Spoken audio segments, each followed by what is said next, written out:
Don't worry Kartik, सारे issues resolve हो जाएंगे। बस आप साथ साथ ना जो कुछ सिखाया जाए उसके नोट्स बनाएं, बैक टेस्टिंग करें, और सब कुछ आपका रिजॉल्व हो जाएगा। खैर, अच्छा, अब जो हमारी क्लास के पहले 2 सेशंस है ना, वो बिगिनर्स के लिए रखे गए हैं, जिसके अंदर फॉरेक्स मार्केट की बिल्कुल बुनियादी हम सीखेंगे। ठीक है, जो बुनियादी चीज़ें हैं इसके अंदर वो क्या है, ताकि जो लोग बिल्कुल न्यूबीज हैं, जिनको आइडिया नहीं है ये मार्केट क्या है, चला कौन रहा है, इसके पीछे कौन है, इसमें पेयर्स क्या होते हैं, पिप्स क्या है, एसएलटीपी कैसे कैलकुलेट करना है, लोड साइज क्या होती है, ये सारा कुछ किस तरह से चल रहा है, उन चीज़ों के बारे में, ट्रेंड्स क्या होते हैं, स्मार्ट मनी कौन है, कौन कौन से हेज फंड्स शामिल होते हैं मार्केट के अंदर, ये चीज़ें हम सीखेंगे। 1 2 क्लासेस के अंदर हम कोशिश करेंगे तमाम बेसिक्स क्लियर कर दें, ताकि जो बिल्कुल न्यू बीज हैं उनको भी साथ साथ हम लेके चलें। खैर, आज की क्लास के अंदर जो बेसिक्स का पार्ट 1 है, उसमें हम बात करेंगे कि फॉरेक्स मार्केट क्या है, डेफिनेशन क्या है, इसमें कौन कौन से लोग काम कर रहे हैं, पार्टिसिपेंट्स कौन है, इस मार्केट को चलाने वाले कौन लोग हैं। उसके बाद मार्केट सेशंस के ऊपर बात करेंगे, फिर हम करेंसी पेयर्स को देखेंगे, ये क्या होते हैं, इसके टाइप्स कौन कौन सी हैं और ये कैसे वर्क करते हैं, बेस और कोड करेंसी क्या होती हैं, पिप्स क्या होते हैं, स्प्रेड्स क्या होते हैं। फिर हम देखेंगे मैकेनिक्स ऑफ फॉरेक्स ट्रेडिंग के, एक जब आप ट्रेड लेते हैं तो उसके रास्ते में क्या क्या स्टेप्स आते हैं, कहाँ से होके जाती है, कैसे ब्रोकर से गुजरती है, कौन से ट्रेडिंग प्लेटफॉर्म से, और लास्ट पे अगर टाइम टाइम बच गया तो ऑर्डर टाइप्स भी आज डिस्कस कर लेंगे। खैर, स्टार्ट करते हैं अपने सेशन को। डेफिनेशन ऑफ फॉरेक्स ट्रेडिंग के, फॉरेक्स ट्रेडिंग है क्या ये असल में। देखें, जो इंसान है ना वो हमेशा से एक ट्रेडर रहा है। जितना भी नाउन लिटरेचर हमारे पास, जितने भी इंसान की हिस्ट्री मौजूद है, ये बात बड़ी एविडेंट है कि पहले दिन से इंसान ने ट्रेडिंग को एज अ कैरियर चूज किया। अब ये ट्रेडिंग या तजारत या लेन देन, जिसको आप कह लो कि एक चीज़ लेके उसको दूसरी चीज़ दे देना।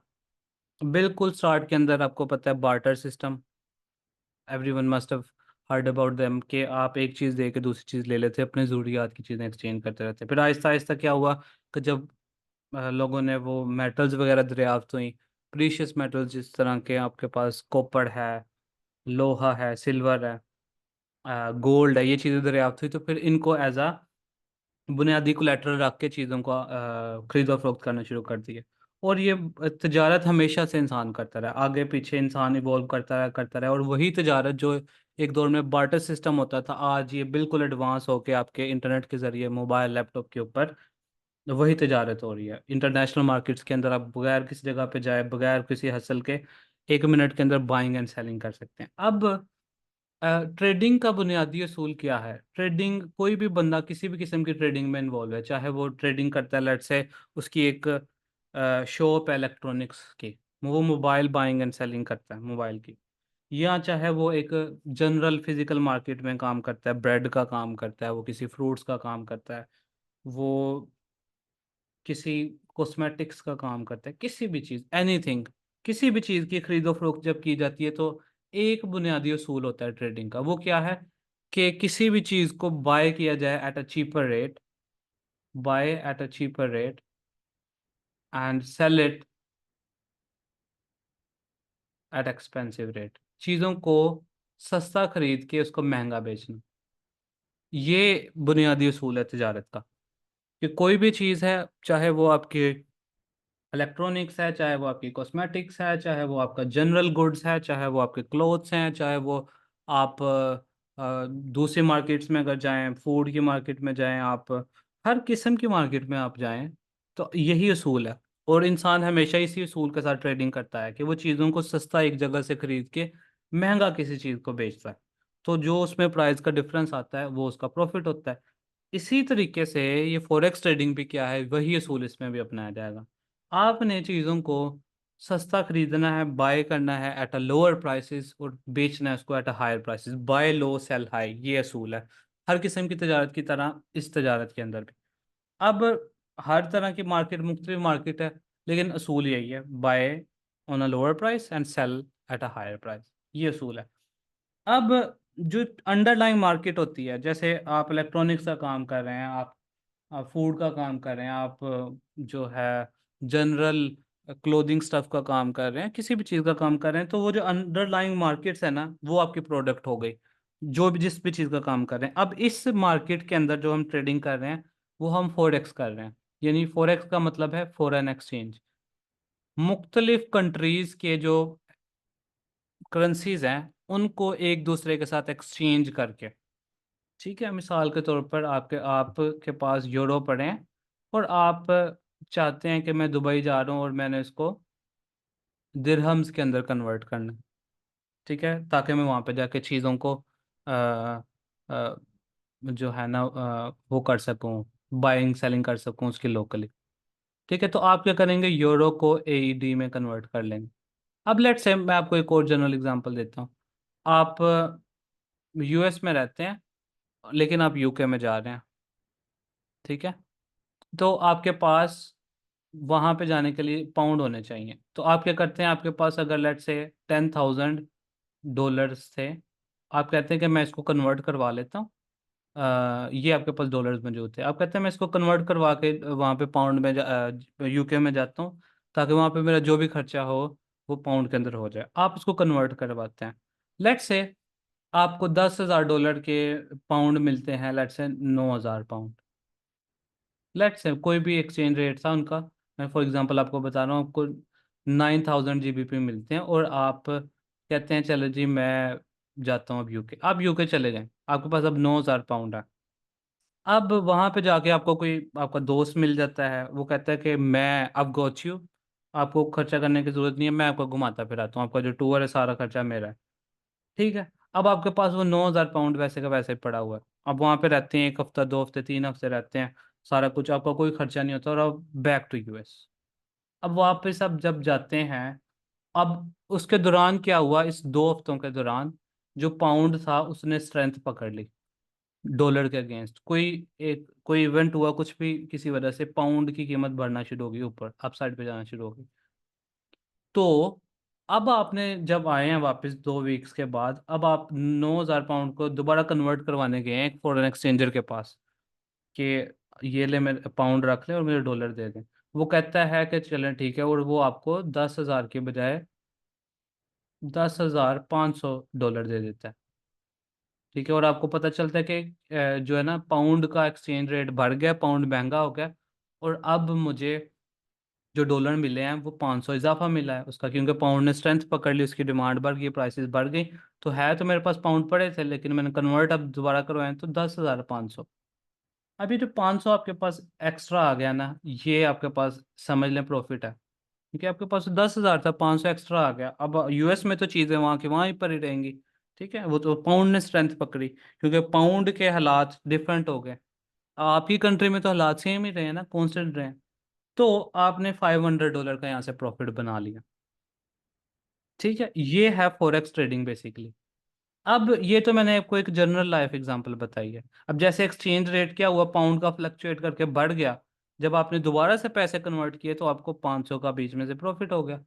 अब बजाय इसके कि 2 वीक्स का इंतजार किया जाए, हम थोड़े से एडवांस हो गए, हमने कहा कि हम 10,000 नहीं, हम कम से कम 10 लाख, 10 लाख, 20 लाख, या 1 लाख, या इतने हम डॉलर को कन्वर्ट करेंगे। और जैसे थोड़ा सा भी एक ऊपर नीचे हुआ, मुझे 500,000 तो मिनट्स में प्रॉफिट बन जाएगा, क्योंकि ये एक्सचेंज रेट तो मिनट्स के अंदर ऊपर नीचे हो रहे हैं।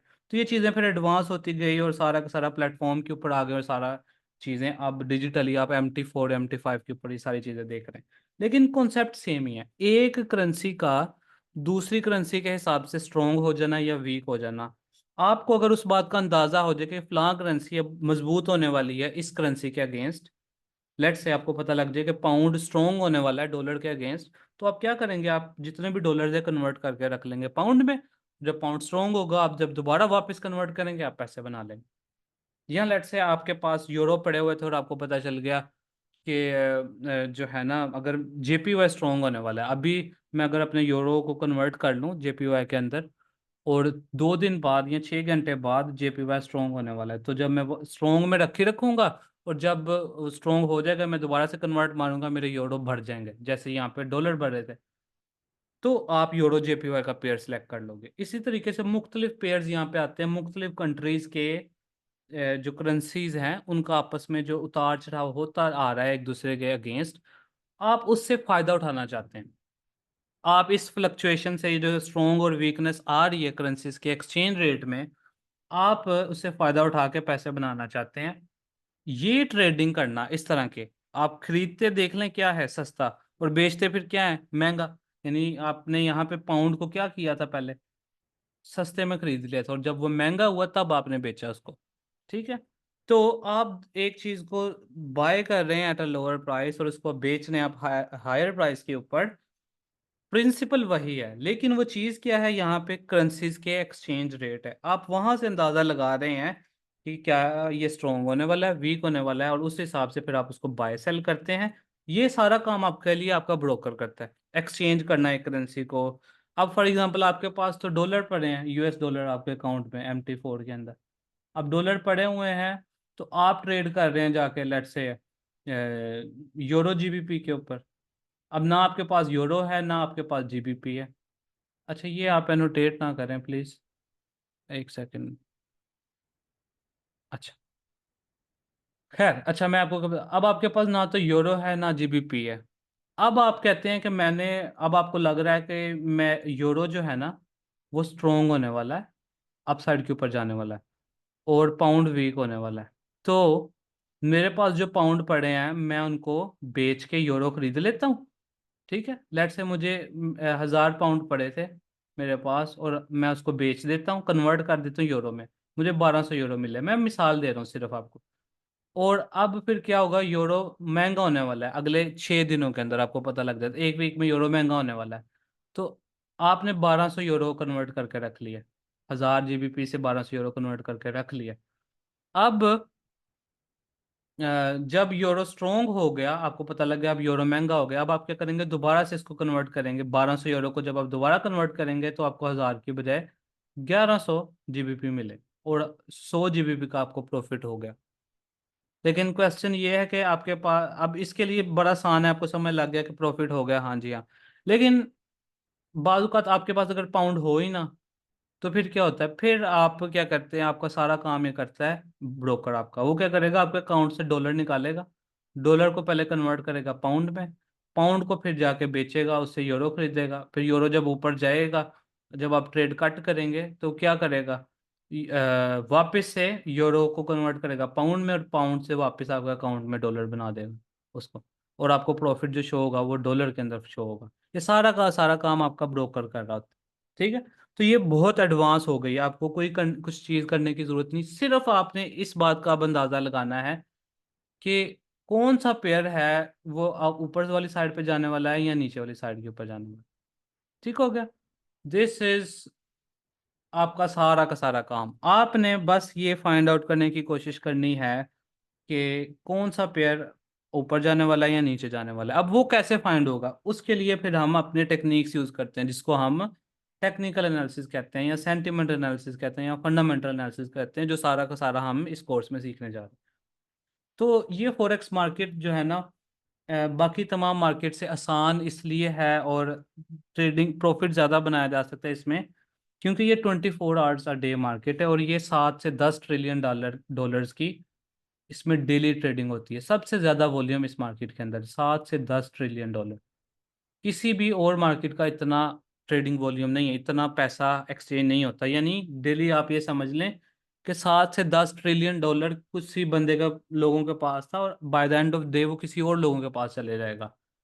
7 से 10 ट्रिलियन डॉलर कुछ लोग इस अपना लॉस कर देंगे, और कुछ लोग वो प्रॉफिट बना लेंगे। यानी एक्सचेंज ऑफ मनी इस तरीके से हो रहा है इस मार्केट के अंदर डेली। ये इतनी बड़ी अमाउंट है। अब ट्रिलियंस ऑफ डॉलर की ये जो इस मार्केट में, अगर आप एक ड्रॉप भी ले लें, चंद हजार डॉलर भी अगर आप मंथली कमाने लग पड़े इसमें से, तो वो आपका एक अच्छा खासा कैरियर बन जाता है, लाइफ लॉन्ग कैरियर। तो ये मार्केट बहुत बड़ी है, इसके अंदर अपॉर्चुनिटी बहुत ज़्यादा है। दूसरा ये कि ये 24 घंटे वाली मार्केट है, और 5 डेज अ वीक मार्केट है। आप किसी भी टाइम उठ के 5 हफ्ते के 5 दिनों में ट्रेडिंग कर सकते हैं। तो इस वजह से ये सबसे लार्जेस्ट, मोस्ट लिक्विड, सबसे ज़्यादा ट्रेडिंग वॉल्यूम इसमें लगता है, और 24 आवर डे मार्केट है।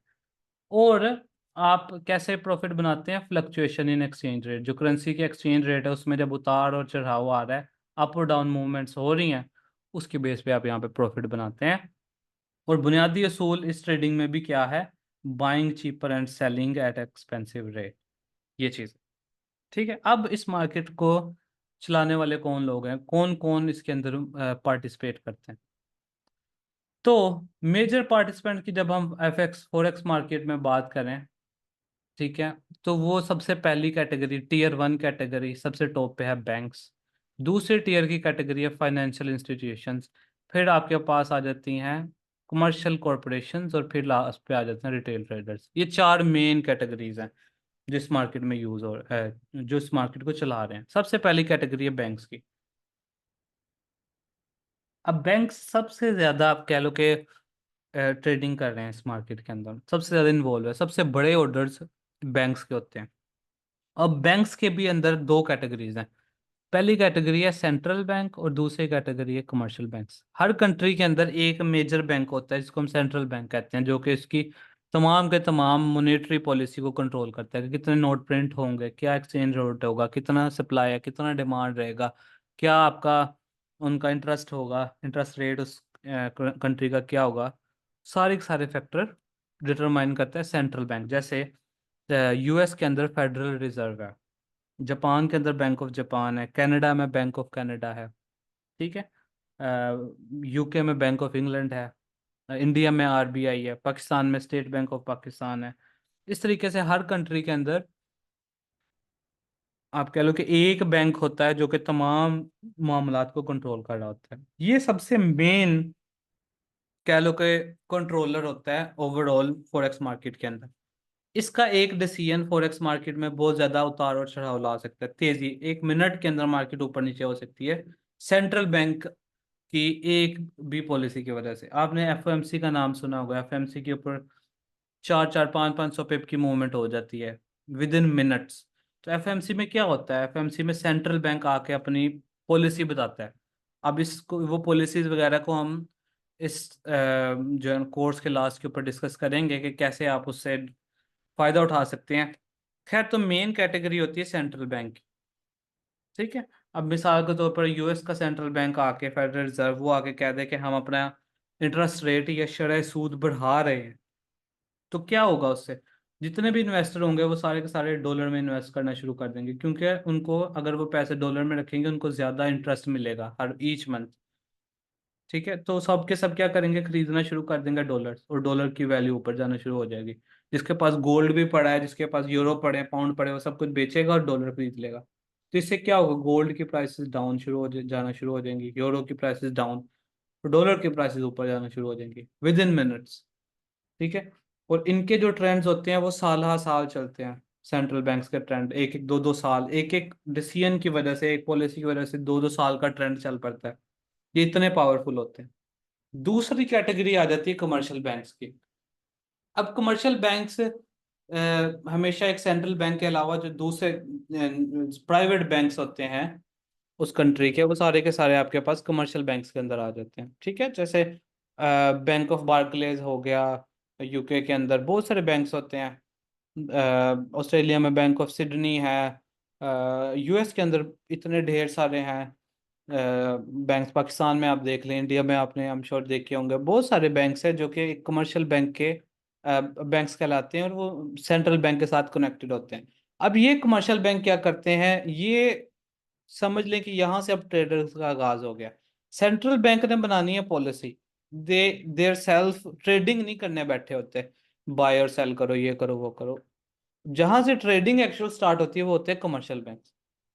अब कमर्शियल बैंक्स अपने लिए या अपने क्लाइंट्स के लिए ट्रांजैक्शंस करते हैं, बड़ी बड़ी बिलियंस ऑफ डॉलर्स की ट्रांजैक्शंस करते हैं। इनकी ट्रेड जो होती हैं वो बिलियंस ऑफ डॉलर्स की होती हैं।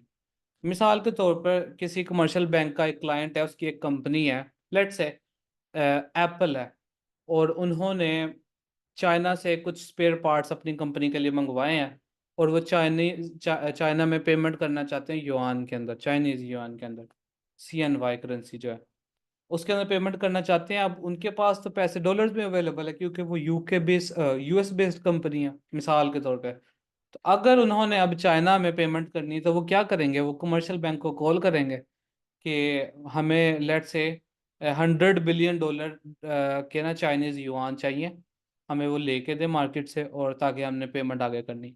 तो वो क्या करेगा, कमर्शियल बैंक अपने उस क्लाइंट या उस कंपनी के बिहाफ के ऊपर $100 बिलियन का क्या लगाएगा, डॉलर का एक सेल ऑर्डर लगाएगा, और CNY के ऊपर बाय का ऑर्डर लगाएगा। अब जब इतना बड़ा ऑर्डर लगेगा तो उससे मार्केट में हलचल तो होगी, ठीक है। तो कमर्शियल बैंक्स या तो अपने लिए या इसी तरह के अपने क्लाइंट्स के लिए क्या करते हैं, मेजर ट्रेडिंग करते हैं, बड़े बड़े ऑर्डर्स लगाते हैं। इनका काम क्या होता है, दे फैसिलिटेट करेंसी ट्रेडिंग, के करेंसीज को बाय और सेल करना है, उसमें फैसिलिटेशन देते हैं, लिक्विडिटी देते हैं, और एक्ट एज मार्केट मेकर्स। इनको आप मार्केट मेकर्स भी कह सकते हैं, यानी मार्केट बनाने वाले ये लोग हैं, कमर्शियल बैंक्स। फिर आ जाते हैं आपके पास सेकंड कैटेगरी, वो है फाइनेंशियल इंस्टीट्यूशंस। फाइनेंशियल इंस्टीट्यूशंस ये भी ट्रेडर्स ही होते हैं। अब इन इंस्टीट्यूशन में दो तरह के बेसिकली कैटेगरीज हैं, एक है इन्वेस्टमेंट बैंक्स और फिर आ जाती है हेज फंड्स। अब ये क्या होते हैं, इन्वेस्टमेंट बैंक्स बेसिकली क्या करते हैं, ये कमर्शियल बैंक से थोड़े डिफरेंट होते हैं। कमर्शियल बैंक ने सिर्फ क्या करना है, पैसे रखने हैं और अपने क्लाइंट्स या अपने लिए उनकी बाइंग सेलिंग करनी है। लेकिन ये जो इन्वेस्टमेंट बैंक है ना, इनका पूरा का पूरा पर्पस यही होता है कि डेली आके ट्रेडिंग डेस्क के ऊपर बाय और सेल करके प्रॉफिट कमाना, जस्ट एज रिटेल ट्रेडर्स की तरह। कि इन्होंने स्पेकुलेटिव पर्पसेस के लिए बाइंग और सेलिंग करने हैं, यानी इन्होंने, आप कह लो कि अंदाजा लगा के कि क्या मार्केट ऊपर जाएगी नीचे जाएगी, अपनी टेक्निक्स यूज करके जो भी होती हैं वो यूज करके इन्होंने बाइंग एंड सेलिंग करनी है, ठीक है। और ये लोगों के यूजुअली क्या करते हैं, इन्वेस्टमेंट बैंक्स फंड्स मैनेज करते हैं, कि लोगों अपने क्लाइंट्स को कहते हैं आप फंड्स हमें दे दें और हम आपके लिए ट्रेडिंग करेंगे, ठीक है। They also facilitate large transaction for institutional clients. जो इंस्टीट्यूशनल क्लाइंट्स होते हैं इंस्टीट्यूट्स के, जिनके अपने इंस्टीट्यूट्स हों, उन क्लाइंट्स के लिए बड़ी बड़ी ट्रांजैक्शन भी करते हैं। फिर आ जाते हैं हेज फंड्स, इनका काम भी ट्रेडिंग करना ही होता है। ये क्या करते हैं, they engage in forex trading to seek profit from currency price movement. ये करेंसी प्राइस की मूवमेंट में जो चेंजेस आ रहे हैं, अप डाउन हो रहे हैं, उसके अंदर बाय और सेल के इन्होंने ऑर्डर्स लगा के वहां से प्रॉफिट बनाने की कोशिश करनी है। They often employ sophisticated trading strategy to generate returns. ये बड़ी एक कॉम्प्लेक्स ट्रेडिंग स्ट्रेटेजीज अप्लाई करते हैं हेज फंड्स, ताकि वो प्रॉफिट बना सकें। अब इन्हीं की स्ट्रेटजीज को हम सीखने जा रहे हैं इस कोर्स में। इन चारों पार्टिसिपेंट्स को मिला के हम कहते हैं स्मार्ट मनी। ये स्मार्ट मनी कहलाते हैं, ये participant, central bank, commercial bank, investment bank, hedge funds. ये स्मार्ट मनी इस वजह से इनको कहते हैं because these are smart people. ये जो भी ट्रेड लेते हैं, पहली तो बात है कि बहुत बड़े अमाउंट के अंदर इनकी ट्रेड्स होती हैं। देखिए ना, 7 से 10 ट्रिलियन डॉलर की मार्केट है, तो इनके अंदर हंड्रेड्स ऑफ बिलियंस के ऑर्डर्स होते हैं इन स्मार्ट मनी के। पहली बात तो ये तो, दूसरा तो इससे ये होता है कि जब भी ऑर्डर लेते हैं जिस डायरेक्शन में, तो मार्केट में बहुत हलचल होती है इनकी अपनी डायरेक्शन में, जिधर को चाहें ये मार्केट को उस साइड को लेकर जा सकते हैं स्मार्ट मनी। और ये रिसर्च बेस्ड ट्रेडर होते हैं, ये अपने रिस्क मैनेजमेंट के साथ, प्रॉपर रिसर्च करके साथ, प्रॉपर एक ट्रेडिंग मेथड, इनका जो भी स्ट्रेटेजी होती है उनको फॉलो करके चल रहे होते हैं। तो इसलिए हम इनको कहते हैं स्मार्ट लोग हैं, स्मार्ट पीपल, स्मार्ट मनी। कि ये रिसर्च के बगैर, किसी ट्रेडिंग मेथड के बगैर, रिस्क मैनेजमेंट के बगैर, स्टॉप लॉसेस के बगैर, इन तमाम चीज़ों के बगैर कभी भी ट्रेड नहीं करते, इसलिए हम इनको कहते हैं स्मार्ट मनी। इनके मुकाबले में होती है डम्ब मनी, ठीक है। डम्ब मनी इनका अपोजिट है, यानी उनके पास ना तो कोई मेथड होता है, ठीक है, ना उनके पास कोई रिस्क मैनेजमेंट होती है, ना कोई प्रॉपर स्ट्रेटेजी है, ना कोई साइकोलॉजी है, कुछ भी नहीं है। बस आए मार्केट में पैसा देने के लिए, ब्रोकर में डाला जी, ये ले जी ब्रोकर, सब आपके पैसे, हर महीने पैसे डाले, जो कमाए पैसे डाली गए ब्रोकर में, डाली गए, यानी खिलाए गए पैसे। बस इनका काम होता है खिलाना, मार्केट को खिलाना। और स्मार्ट मनी का काम होता है फिर पैसे खाना इनके। तो डम मनी वो पीपल है जो बगैर रिसर्च के, बगैर ट्रेडिंग स्ट्रेटेजी के, बगैर रिस्क मैनेजमेंट के, बगैर किसी साइकोलॉजी के, बगैर किसी प्रॉपर चीज के, बस पैसे मार्केट में जाया करने के लिए आ जाते हैं, वो डम मनी कहलाते हैं। और उसके अगेंस्ट ये है स्मार्ट मनी, कि they are research based, risk management को प्रॉपर मेथडोलॉजी के साथ, प्रॉपर स्ट्रेटेजी के ऊपर, साइकोलॉजी के साथ ये अपनी ट्रेनिंग कर रहे होते हैं। तो इसलिए हम इनको कहते हैं smart people, smart money. And then on the other hand dumb money, ठीक है। अच्छा, उसके बाद आ जाते हैं कॉरपोरेशंस। कॉरपोरेशंस ये बेसिकली कंपनीज होती हैं। ये ट्रेडिंग नहीं करते बेसिकली प्रॉफिट बनाने के लिए, ये अपने आप को बचाने के लिए ट्रेडिंग करते हैं, हेजिंग के लिए ट्रेडिंग करते हैं। हेजिंग से क्या मुराद, मिसाल के तौर पर अब एप्पल की मिसाल लें, अगर वो अफ्रीका के अंदर प्रोडक्ट्स बेच रहा है और वहाँ के लोग जो जो भी पैसे दे रहे हैं वो अपनी जो बेसिकली करेंसी है लोकल, जिसको हम साउथ अफ्रीकन रैंड कहते हैं, उस करेंसी के अंदर पे करेंगे ना। अब अगर उनकी करेंसी क्रैश कर जाए, अब एक आईफोन लेट से $1000 का है, और वहाँ के लोग पे कर रहे हैं जितने भी उनके रैंड के अंदर बनते हैं, वो पे कर दिया। अब अगले दिन पता चले कि रैंड की प्राइसेस ही क्रैश हो गई। अब उन्होंने जो $1000 के बेचे थे, वो $500-500 भी नहीं आ रहा है एप्पल को उसका, क्योंकि उनकी करेंसी क्रैश कर गई है। तो ये तो नुकसान है ना। तो इस तरह की चीज़ों से बचने के लिए ये लोग क्या करते हैं, हेजिंग कर लेते हैं, कि जितने इनके पास साउथ अफ्रीकन रैंड पड़े होते हैं उतने बाय और सेल दोनों के ऑर्डर लगा देते हैं, ताकि मार्केट ऊपर जाए नीचे जाए जिधर भी जाए इनके अपने पैसे सेव रहें। ये होते हैं कॉरपोरेशन। ये सिर्फ और सिर्फ अपने रिस्क को ख़त्म करने के लिए हेजिंग करते हैं। ठीक है, जिस भी साइड को करेंसी की मूवमेंट होनी होती है ये उसके अगेंस्ट हेज कर देते हैं। अगर इनको लगे कि कोई करेंसी ऊपर जाने वाली है, ये सेल की तरफ हेज कर देते हैं। अगर इनको लगे बाय जाने वाली है तो ये सेल जाने वाली है, तो फिर ये बाय की तरफ कर देते हैं, अपने आप को बस बचाने के लिए, कि अगर कोई क्रैश वगैरह या चेंजेस आते हैं तो ये खुद महफूज रहे। इनसे इनको प्रॉफिट तो नहीं होता किसी भी किस्म का, लेकिन ये अपने आप को लॉस से भी बचा लेते हैं। तो ये काम होता है कॉरपोरेशन का, कमर्शियल कॉरपोरेशन। ठीक है। फिर आ जाते हैं रिटेल ट्रेडर्स। ये इंडिविजुअल ट्रेडर्स है, रिटेल ट्रेडर्स हैं, जो कि ऑनलाइन फॉरेक्स ब्रोकर्स के जरिए मार्केट में एंट्री लेते हैं और पैसे बनाने की कोशिश करते हैं यूजिंग डिफरेंट स्ट्रेटजीज। ठीक है। जैसे you guys and me, we are all retail traders. हम इस मार्केट में ब्रोकर्स के जरिए एंट्री लेके चंद $1000 के अकाउंट के ऊपर हम कोशिश करते हैं कि एक रिटर्न बनाने की।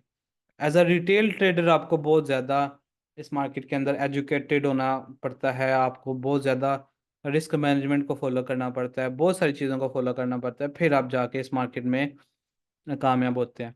90% of retail trader lose their 90% of the money in the first 90 days of their account opening. कि 90% रिटेल ट्रेडर हैं वो अपने अकाउंट का 90% हिस्सा पहले 90 दिनों में उड़ा देते हैं। ये एक वेल नाउंड फैक्ट है जो कि हमने ओवरऑल देखा है डेटा के अकॉर्डिंग। उसकी वजह यह है कि विदाउट ट्रेनिंग आ जाते हैं, कोई प्रॉपर मेथडोलॉजी नहीं है, कोई रिस्क मैनेजमेंट नहीं है, कोई साइकोलॉजी नहीं है, ये सारी चीज़ें नहीं है। ठीक है। तो अपने आप को अगर आपने टॉप 10% में लेकर जाना है तो वो तमाम चीज़ें छोड़नी होगी जो एक डम मनी करती है।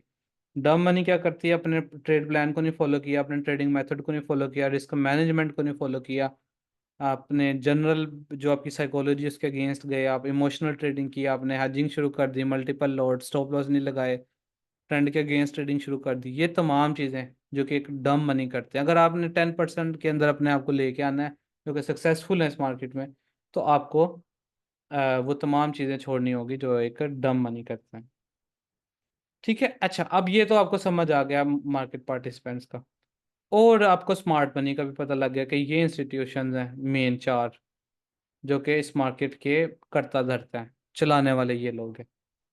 ठीक है। अब ये याद रखें कि किसी भी कंट्री के अंदर जब उनके ये बैंक्स वगैरह ओपन होंगे ना, क्योंकि मेजर पार्टिसिपेंट ये हैं, तो जिन टाइम्स पे ये बैंक ओपनिंग होगी उस टाइम पे ओवरऑल आपको तेजी दिखने को मिलेगी मार्केट में। इसी वजह से फिर नेक्स्ट हमारी चीज़ आती है जिसको हम कहते हैं कि फॉरेक्स मार्केट सेशंस।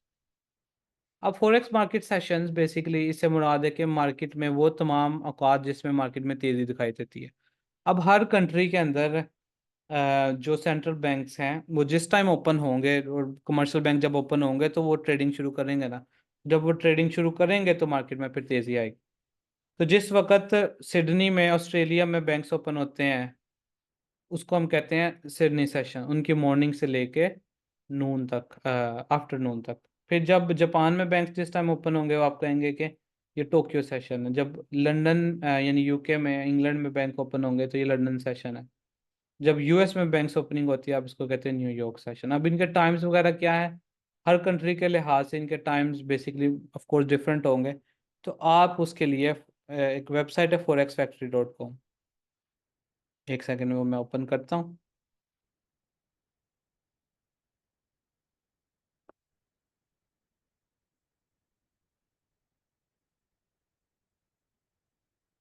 ये आ गई आपके पास फॉरेक्स फैक्ट्री। अब आपने क्या करना है, इस वेबसाइट के ऊपर जाना है, इसके होम के ऊपर, और यहाँ पे टॉप के ऊपर ना एक टाइम दिया गया है इस जगह पे। आपने अपना टाइम जोन यहाँ पे सिलेक्ट कर लेना है, जिस भी कंट्री में, जिस भी रीजन में आप रहते हैं, तो आपने वहाँ का अपना वो टाइम जोन सेलेक्ट कर लिया। मैंने इस्लामाबाद का सिलेक्ट किया है, बस उसको सेव कर लेना। अब आप इसके बिल्कुल बॉटम पे जाएंगे इस वेबसाइट पे, यहाँ पे, तो you will see different sessions इस जगह पे। ठीक है, हम इसको बॉटम पे जाते हैं जूम करके, ये आ गए। अब यहाँ पे आपको नज़र आ रहे हैं, एक सेकंड में इसको थोड़ा सा बस छोटा करूँ ताकि हमें क्लियरली नज़र आ सके। ठीक है। अच्छा, ये पाकिस्तान के टाइम के मुताबिक इन्होंने यहाँ पे टाइम सेशन दिए हैं। यानी सिडनी सेशन यहाँ पे 2 बजे रात में ओपन हो जाता है, और यानी ऑस्ट्रेलिया का सेशन, और सुबह 11 बजे तक ओपन रहता है। ये वो सेशन है जिसमें ऑस्ट्रेलियन के बैंक्स ओपन होते हैं, तो इसलिए इसको सिडनी सेशन कहते हैं। ये आपके पास टोक्यो सेशन है या जापान सेशन है। ठीक है, ये स्टार्ट होता है अराउंड 5 AM, और ये चलता रहता है अराउंड 2 PM तक। अब लंदन सेशन है जो कि अराउंड स्टार्ट हो जाता है आपका 12 बजे से, और फिर ख़त्म होता है आपके 9 बजे तक। फिर न्यूयॉर्क सेशन है जिसमें यूएस के बैंक्स ओपन होते हैं, ये स्टार्ट हो जाता है अराउंड 5 PM, और फिर जाके क्लोजिंग होती है इसकी 2 बजे। जब ये क्लोज होता है उसके बाद फ़ौरन से सिडनी सेशन स्टार्ट हो जाता है 2 बजे। और मार्केट में फिर इस तरह से सेशंस ये मूव करते रहते हैं across the different time frames. ठीक है, अब जब सिडनी सेशन ओपन होगा तो ऑफ कोर्स जो ऑस्ट्रेलियन बैंक्स ओपन है वो ओपन होंगे, तो यहाँ पे ऑस्ट्रेलियन पेयर की मूवमेंट ज़्यादा होगी इस टाइम के अंदर, एयूडी वाले पेयर्स की। फिर टोक्यो सेशन आ जाता है, सेशन आता है जिसमें जेपीवाई के पेयर ज़्यादा तेज़ी से मूव करेंगे, लंदन सेशन में जीबीपी के पेयर ज़्यादा मूव करेंगे, और न्यूयॉर्क सेशन में यूएस के जो है ना ज़्यादा पेयर मूव करेंगे। अब जो लंदन और न्यूयॉर्क ने, क्योंकि इन रीजन्स के अंदर यूएस एंड यूके में बहुत ज़्यादा बड़े बैंक्स मौजूद हैं, तो जब ये दो बेसिकली सेशन ओपन होते हैं तो मार्केट में वोलेटिलिटी ज़्यादा होती है, और ज़्यादा ट्रेडिंग सेटअप्स भी आपको इन दो सेशन में देखने को मिलते हैं, लंदन एंड न्यूयॉर्क या यूएस ट्रेडिंग सेशन। ठीक है, UK session and US session. तो आप रेकमेंडेड यही होता है कि आप कोशिश करें कि इस सेशन, इन दो सेशन के अंदर ट्रेडिंग करें, क्योंकि मार्केट में तेज़ी ज़्यादा है, वोलेटिलिटी ज़्यादा है, और आपके ट्रेड सेटअप्स यहाँ पे ज़्यादा बनेंगे। ठीक है, तो ये आपके पास हो गए आप सारे के सारे ट्रेडिंग सेशन। आप यहाँ पे अपना टाइम जोन चेंज करके आप अपने लोकल टाइम के हिसाब से इनके टाइम्स नोट कर सकते हैं। Well, back to the slides. अब नेक्स्ट आ जाता है हमारे पास basics of a currency pair. ये करेंसी पेयर क्या होता है? अब जैसे मैंने ऑलरेडी हमने बात की है स्टार्ट के अंदर कि करेंसी को एक पेयर के हिसाब से हम ट्रीट करते हैं। दो करेंसीज को मिला के एक पेयर बनाया होता है। जिस तरीके से आप किसी भी चीज़ की जब आप प्राइस बताते हैं तो आप किसी चीज़ के अगेंस्ट बताते हैं। मिसाल के तौर पर मैं आपसे पूछूं कि what's the price of an iPhone, आप कहेंगे लेट से $1200। यानी आपने आईफोन की प्राइस यूएस डॉलर के हिसाब से बताई। अब इसी तरीके से जब हम किसी करेंसी की बात करते हैं, उसकी प्राइस की बात करते हैं, तो हम एक करेंसी की बात कर रहे होते हैं दूसरी करेंसी के लिहाज से। जैसे लेट से पाकिस्तान में डॉलर का लेट से रेट क्या है, 280 पीकेआर। तो हम क्या कहते हैं कि एक यूएस डॉलर अगर आपने खरीदना हो तो आपको कितने पीकेआर देने पड़ेंगे, 280। यानी आपको एक यूएस डॉलर खरीदने के लिए उसकी जो कीमत है वो पीकेआर के हिसाब से आपने बताई है 280। यानी आपने इसको एक पेयर के फॉर्म में बताया। ठीक है, USD PKR, USD INR, USD CAD, USD JPY, USD CHF, USD NZD, ये सारे के सारे क्या है, आप एक की प्राइस दूसरे करेंसी के हिसाब से बता रहे हैं। अब एक पेयर के अंदर जो हमेशा पहला करेंसी होता है इसको आप कहते हैं बेस करेंसी, और जो दूसरी करेंसी होती है इसको आप कहते हैं कोड करेंसी। यानी बेस करेंसी को हमेशा हम बात कर रहे होंगे और कोड करेंसी के हिसाब से बात कर रहे होंगे। अगर मैं बताता हूँ यूएसडी पी के आर इज इक्वल टू 280, तो हम डॉलर की बात कर रहे हैं कि $1 कितने का है? 280 का है। किस, क्या 280 का है? पीकेआर का। यानी हम फर्स्ट करेंसी का बात करेंगे दूसरी के हिसाब से। जब हम यूरो यूएसडी की वैल्यू बता रहे हैं, यूरो यूएसडी, और हम कहते हैं ये है 1.200 का, तो हम बेसिकली क्या कर रहे हैं, एक यूरो की बात कर रहे हैं, बेस की हम बात करते हैं हमेशा, कि एक यूरो अगर आपने खरीदना है तो आपको कितने डॉलर देने पड़ेंगे? 1.200 डॉलर देने पड़ेंगे, फिर आप एक यूरो खरीद पाएंगे। अगर आप एक यूरो बेचेंगे तो आपको डॉलर कितने मिलेंगे? 1.200। तो हमेशा करेंसी पेयर के अंदर दो टाइप्स ऑफ करेंसी हैं। एक आपके पास है बेस करेंसीज, और then you have your quote currencies.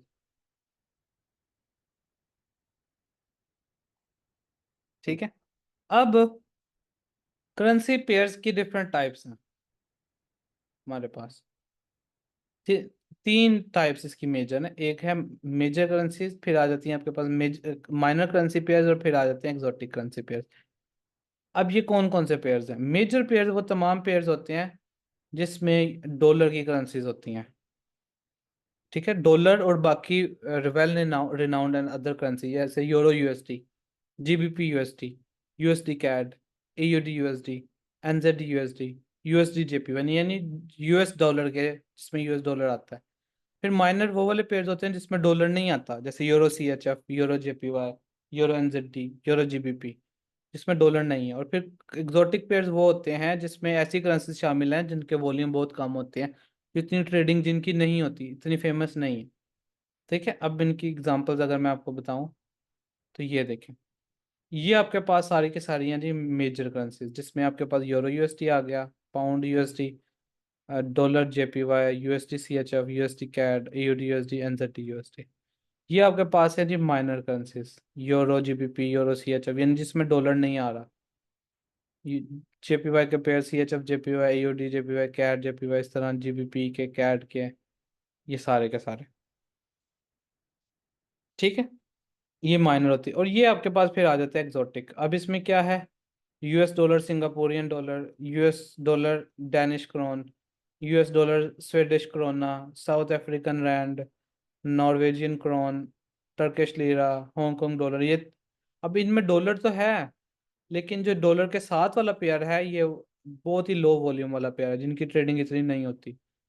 इनको हम फिर कहते हैं ये एग्जॉटिक पेयर्स हैं। अब आपका जो क्वेश्चन होता है तमाम लोगों का कि किन पेयर्स पे ट्रेडिंग करनी है, तो जब आप बिल्कुल बिगनर हैं, बिल्कुल स्टार्ट कर रहे हैं अभी, तो आप मेजर पेयर के साथ स्टिक करें। जब आपको प्रॉफिटेबिलिटी इन पे हो जाए, 6 महीने साल आपने गुजार लिया, फिर आप माइनर और मेजर दोनों कर सकते हैं। और इनको आपने कभी भी जिंदगी में ट्रेड नहीं करना, एग्जॉटिक पेयर्स को, इनको हमेशा दूर रहना है। सिर्फ मेजर और माइनर पेयर के साथ आपने स्टिक रखना है।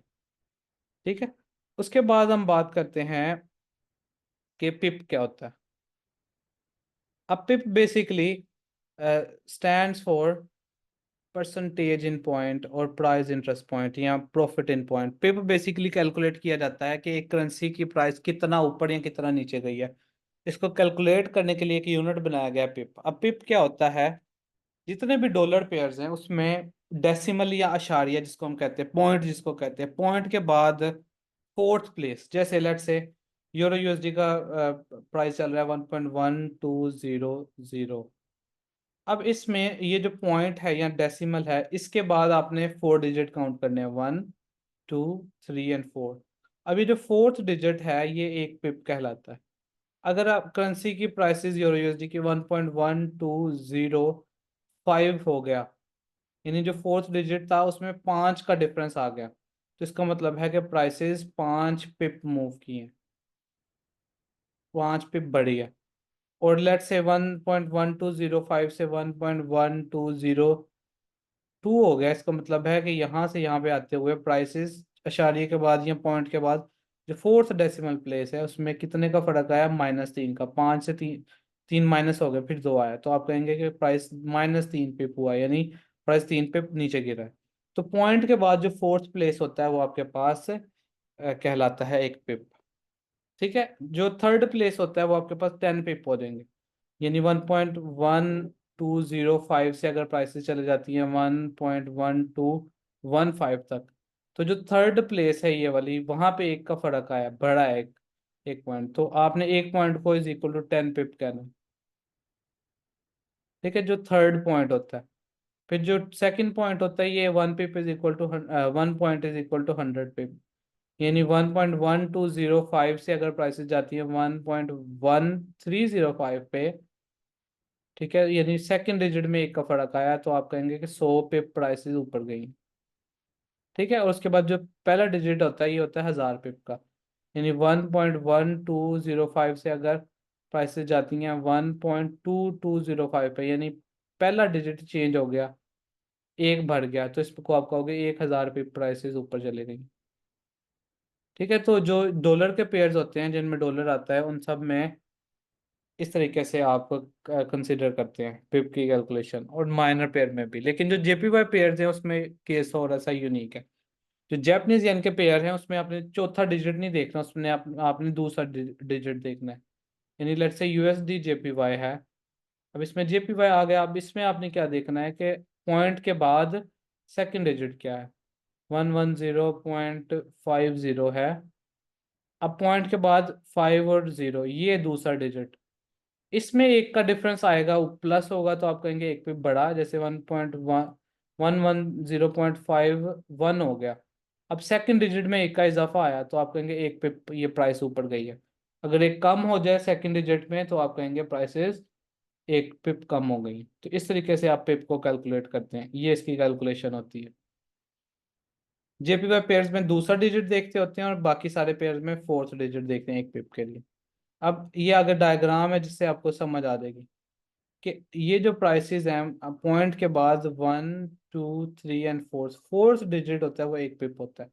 जबकि जो जेपीवाई के पेयर्स हैं उसमें पॉइंट के बाद जो सेकंड डिजिट होता है ये एक पिप कहलाता है। ठीक हो गया। अच्छा, उसके बाद आ जाते हैं हम स्प्रेड की जानिब, कि स्प्रेड क्या होता है। अच्छा, अब मुझे मैं आपसे एक क्वेश्चन करता हूँ। आप एक शॉप पे जाते हैं गोल्ड की, और आप एक वहां से लेट से चेन खरीदते हैं गोल्ड से, या आप एक मोबाइल शॉप पे जाके मोबाइल खरीदते हैं, और आप एक दिन बाद आते हैं, या लेट से आप चंद घंटों बाद आते हैं उसी शॉप पे, और आप वही चीज उसको बेचना चाहते हैं, क्या वो आपसे सेम रेट पे लेगा वो चीज? यस या नो?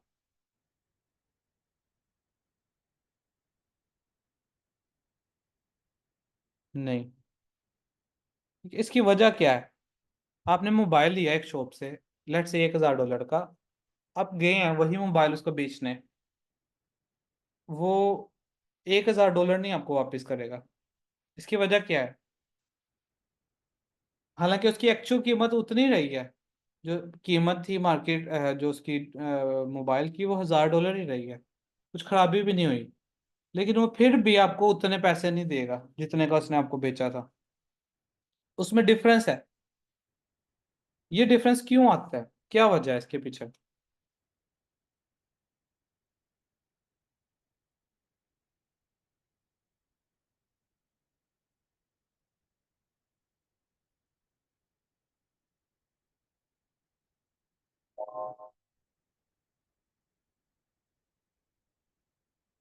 कमीशन, प्रॉफिट मार्जिन, और कोई? एनीवन?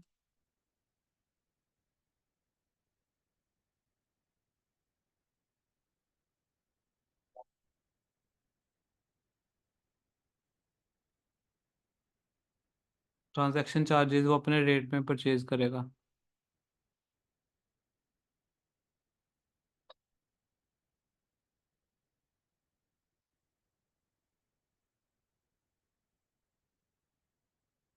अच्छा, खैर, इसका मतलब मुख्तलिफ आंसर्स हैं, लेकिन मेन थ्योरी ये है कि जब वो एक शॉप चला रहा है ना, तो अब वो एक बिजनेस करने के लिए पहली बात तो बैठा हुआ है। जितने का वो चीज़, मिसाल के तौर पर वो $1000 की अगर बेच रहा है, तो वो अगले आपसे $1000 की ही नहीं खरीदेगा, तो फिर तो वो दुकान बंद करके चले जाए ना। क्या उसने जितने के आपसे बेचनी है उतने की आपसे खरीद के उसने क्या करना है? क्यों वो एम्प्लॉय रखे हुए हैं वहाँ पे, दुकान का रेंट दे रहा है वो, लाइट्स है, इलेक्ट्रिसिटी कॉस्ट है, पता नहीं क्या क्या मेंटेनेंस कॉस्ट है, सारा कुछ। तो वो तो फिर उसका तो फिर बिजनेस करने का कोई पॉइंट नहीं रहता। ठीक है, तो बिजनेस को एस्टेब्लिश रखने के लिए हमेशा बाइंग और सेलिंग के रेट में डिफरेंस आता है। ठीक है, हमेशा जब आपने किसी चीज़ को खरीदना होता है तो वो आपको थोड़ा सा एक्सपेंसिव मिलती है वही चीज़, और जब आपने वही चीज़ बेचनी होती है, ठीक है, तो आपने थोड़ा सा उसको चीपर बेचना पड़ता है आपको, डिफरेंस होता है। यानी जब आपने बाय करना है तो वो थोड़ा सा एक्सपेंसिव होता है, जब आपने वही चीज़ बेचनी है चाहे उसी टाइम बेचनी है तो वो थोड़ा सा आपको चीपर रेट पे बेचना पड़ेगा। यानी जब आपने खरीदना है तो आपने अगले बंदे को देखना है कि उसकी आस्क क्या है, वो मांग कितने रहा है आपसे। ठीक है, ऑफ कोर्स वो ज्यादा ही मांगेगा। और जब आपने बेचना है किसी चीज को तो आप देखेंगे कि अगला बंदा दे कितने रहा है, वो बिड कितनी लगा रहा है, रेट कितना लगा रहा है आपकी चीज का। ठीक है, हमेशा, और वो क्या करेगा, कम ही लगाएगा। और जब आपने खरीदनी हो वही चीज तो वो आप क्या है, अपना रेट आपको कहेगा कि मेरा जो है ना आस्क, या कह लो कि मैं जो मांग रहा हूँ रेट वो ज्यादा है। तो दो रेट्स होते हैं। इसी तरीके से फॉरेक्स मार्केट में भी जब अपने कोई चीज़ बाय और सेल करनी है उसके दो रेट्स होते हैं। ठीक है, अगर मैं यहाँ पे आपको MT4 पे लेके आता हूँ, इधर आ जाओ। ये मेटा ट्रेडर 4 है, आई एम श्योर आप सबने देखा होगा इसको। अब यहाँ पे जाए ना तो ये आपके पास मार्केट वॉच नज़र आता है। अब मार्केट वॉच के अंदर मिसाल के तौर पर मैं ये एक पेयर ओपन करता हूँ ऐसे। ठीक है, और यहाँ पे जाके मैं इसके अंदर इस तरीके से चले जाता हूँ। ठीक है, ये अब आप देखें यहाँ पर ये एक रेट चल रहा है। ठीक है, इस जगह के ऊपर। अच्छा, मुझे एक सेकंड है।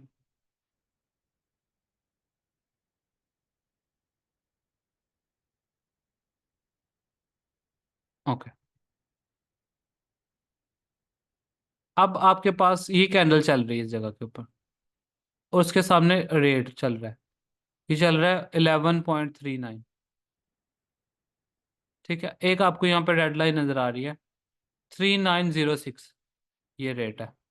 फिर आपको एक और यहाँ पे रेट चल रहा है, रेड लाइन 11.3991। अब देखिए इस रेट में और इस रेट में कैंडल के ये वाला जो रेट है और इस रेट में फ़र्क है दोनों में। एक ये वाला जो रेट है ना, ये वाला जो चल रहा है, ये बेसिकली आपके पास कम रेट है, ये आपके पास चल रहा है बिड। ठीक है, और ये जो रेड लाइन आपके पास चल रही है, ये थोड़ा ज्यादा रेट है, ये आपके पास है आस्क। यानी ये बिल्कुल दुकानदार की तरह है कि आपने अगर किसी चीज को खरीदना है तो वो कह रहे हैं कि इतने ही प्राइस आपसे हम लेंगे। 11.4 हो गई अब ये। ठीक है, ये उनकी आस्क है। यानी अगर आपने कोई चीज़ खरीदने जाना है किसी से, मार्केट में, फॉरेक्स मार्केट में कोई पेयर खरीदना है, तो जो रेट वो मांग रहे हैं वो आपके पास क्या है, आस्क प्राइस। और वो क्या होगी, हायर है, ज़्यादा है, यानी वो महंगा बेच रहे हैं। और एक ही आ रहा है बिड प्राइस इस जगह के ऊपर। ठीक है, ये वो प्राइसेस हैं जो लोग लगा रहे हैं कि अगर आपने बेचना है ना तो हम आपको इतना रेट दे देंगे, जो कि ये लोअर आ रहा है।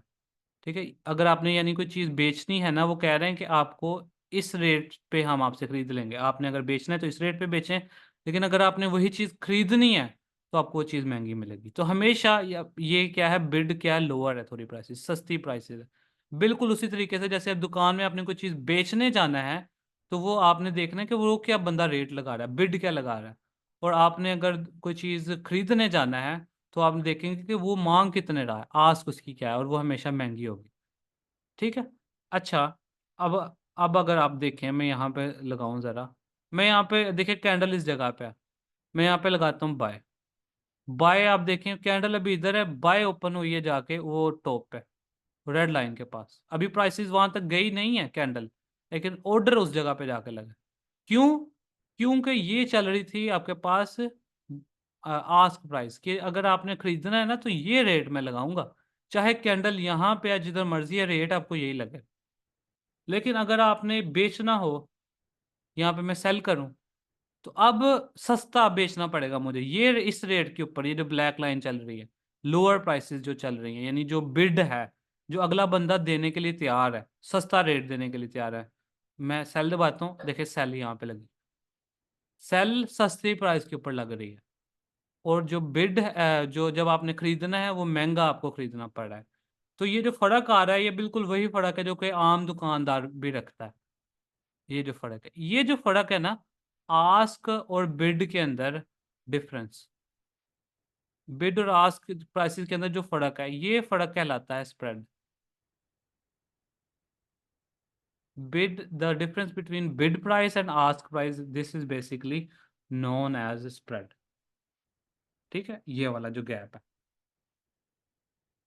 अगर आप किसी चीज को उसी टाइम खरीद के उसी टाइम बेच देंगे, तो वो जो आपके दरमियान के अंदर आपको लॉस बर्दाश्त करना पड़ेगा ना, वो कहलाता है स्प्रेड। ठीक है। अब मुख्तलिफ पेयर्स में मुख्तलिफ स्प्रेड होते हैं। आप यहाँ पे ओपन करेंगे तो ये तीसरी जो लाइन है ना, ये वाली, ये आपके पास स्प्रेड की लाइन है। अब याद है मैंने आपको कहा था कि एग्जोटिक पेयर्स को आपने हाथ नहीं लगाना, तो वो हाथ क्यों नहीं लगाना, ट्रेडिंग क्यों नहीं करनी, क्योंकि ये देखें इनके स्प्रेड, यूरो एसईके का स्प्रेड देखें 30 पिप, यूरोपीएल एन का स्प्रेड स्प्रेड देखें 20 पिप, इसका देखें 42 पिप, इसका तो चलो 1 पिप है, इसका 16 पिप, इतने ज्यादा स्प्रेड है। जबकि बाकी पेयर्स को अगर आप देखें, मेजर को zero spread, almost zero spread. ठीक है, 1 पिप से कम स्प्रेड है इन सबका, यानी बहुत कम स्प्रेड है, ऑलमोस्ट जीरो के बराबर है। लेकिन जो एक्सोटिक पेयर्स हैं इनमें बहुत ज्यादा स्प्रेड है। यहाँ पे देखें 1700 पिप स्प्रेड है इसका, यूरो TRY। यहाँ पे अगर इसको आप ओपन करके देखें तो देखें आपके पास ये नज़र आ रहा है प्राइसेस, और आपको वो देखें कितना नज़र ही नहीं आ रहा, कितना गैप है। यानी अगर आप अब देखें यहाँ पे अगर आपने अब खरीदना है यूरो TRY को, इस जगह पे आप खरीदेंगे तो वो जाके 1700 पे ऊपर आपका ऑर्डर लगेगा। ये देखिएगा ज़रा, ये मैंने यहाँ पे बाय किया, वो ऑर्डर ही नहीं लग रहा उसके ऊपर, ऑलमोस्ट मतलब इतना दूर है, ऑर्डर ही नहीं लग रहा। अब ये क्यों है, ये लिक्विडिटी का इशू है। इस जगह पे लिक्विडिटी है ही नहीं इस जगह के ऊपर ना।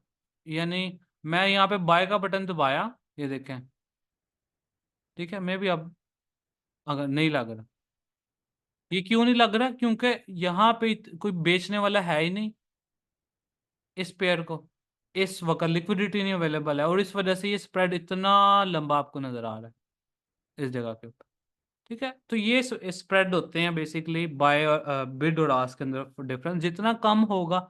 अब मैं यहाँ पे जाऊँ, अगर ये देखें, अब यहाँ पे बाय और सेल मैं देखें लगाता हूँ, बाय करता हूँ उसी जगह से बाय हो गई, सेल करता हूँ उसी जगह से सेल हो गई, यानी कोई फर्क नहीं है, बिड और आस्क ऑलमोस्ट सेम है। सो जितना स्प्रेड कम होगा उतना बेहतर है, जितना ज्यादा होगा उतना आपको ज्यादा फर्क लॉस उतना उठाना पड़ेगा। ये बिल्कुल इस तरीके से है कि आप ऐसे दुकानदार के पास जाके खरीदें या बेचें जो आपको कहे खरीदोगे भी तो उतने का ही मिलेगा, बेचोगे भी उतने का ही मिलेगा, तो ऑफ कोर्स वो ज्यादा बेनिफिशियल है एज कम्पेयर टू वो जहाँ पे आपको अच्छा खासा काट पड़े। ठीक है, समझ आई है ये अभी तक चीज़ों के, मुझे बताएं कोई हाँ यस नो करें, कोई बात पता लगे कि समझ आ रही है आपको या नहीं।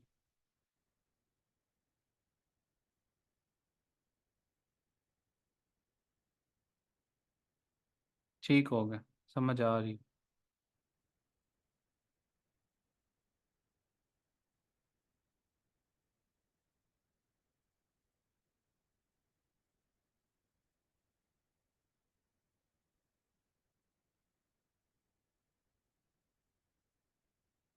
लिक्विडिटी मतलब ऑर्डर नहीं है ना वहाँ पे।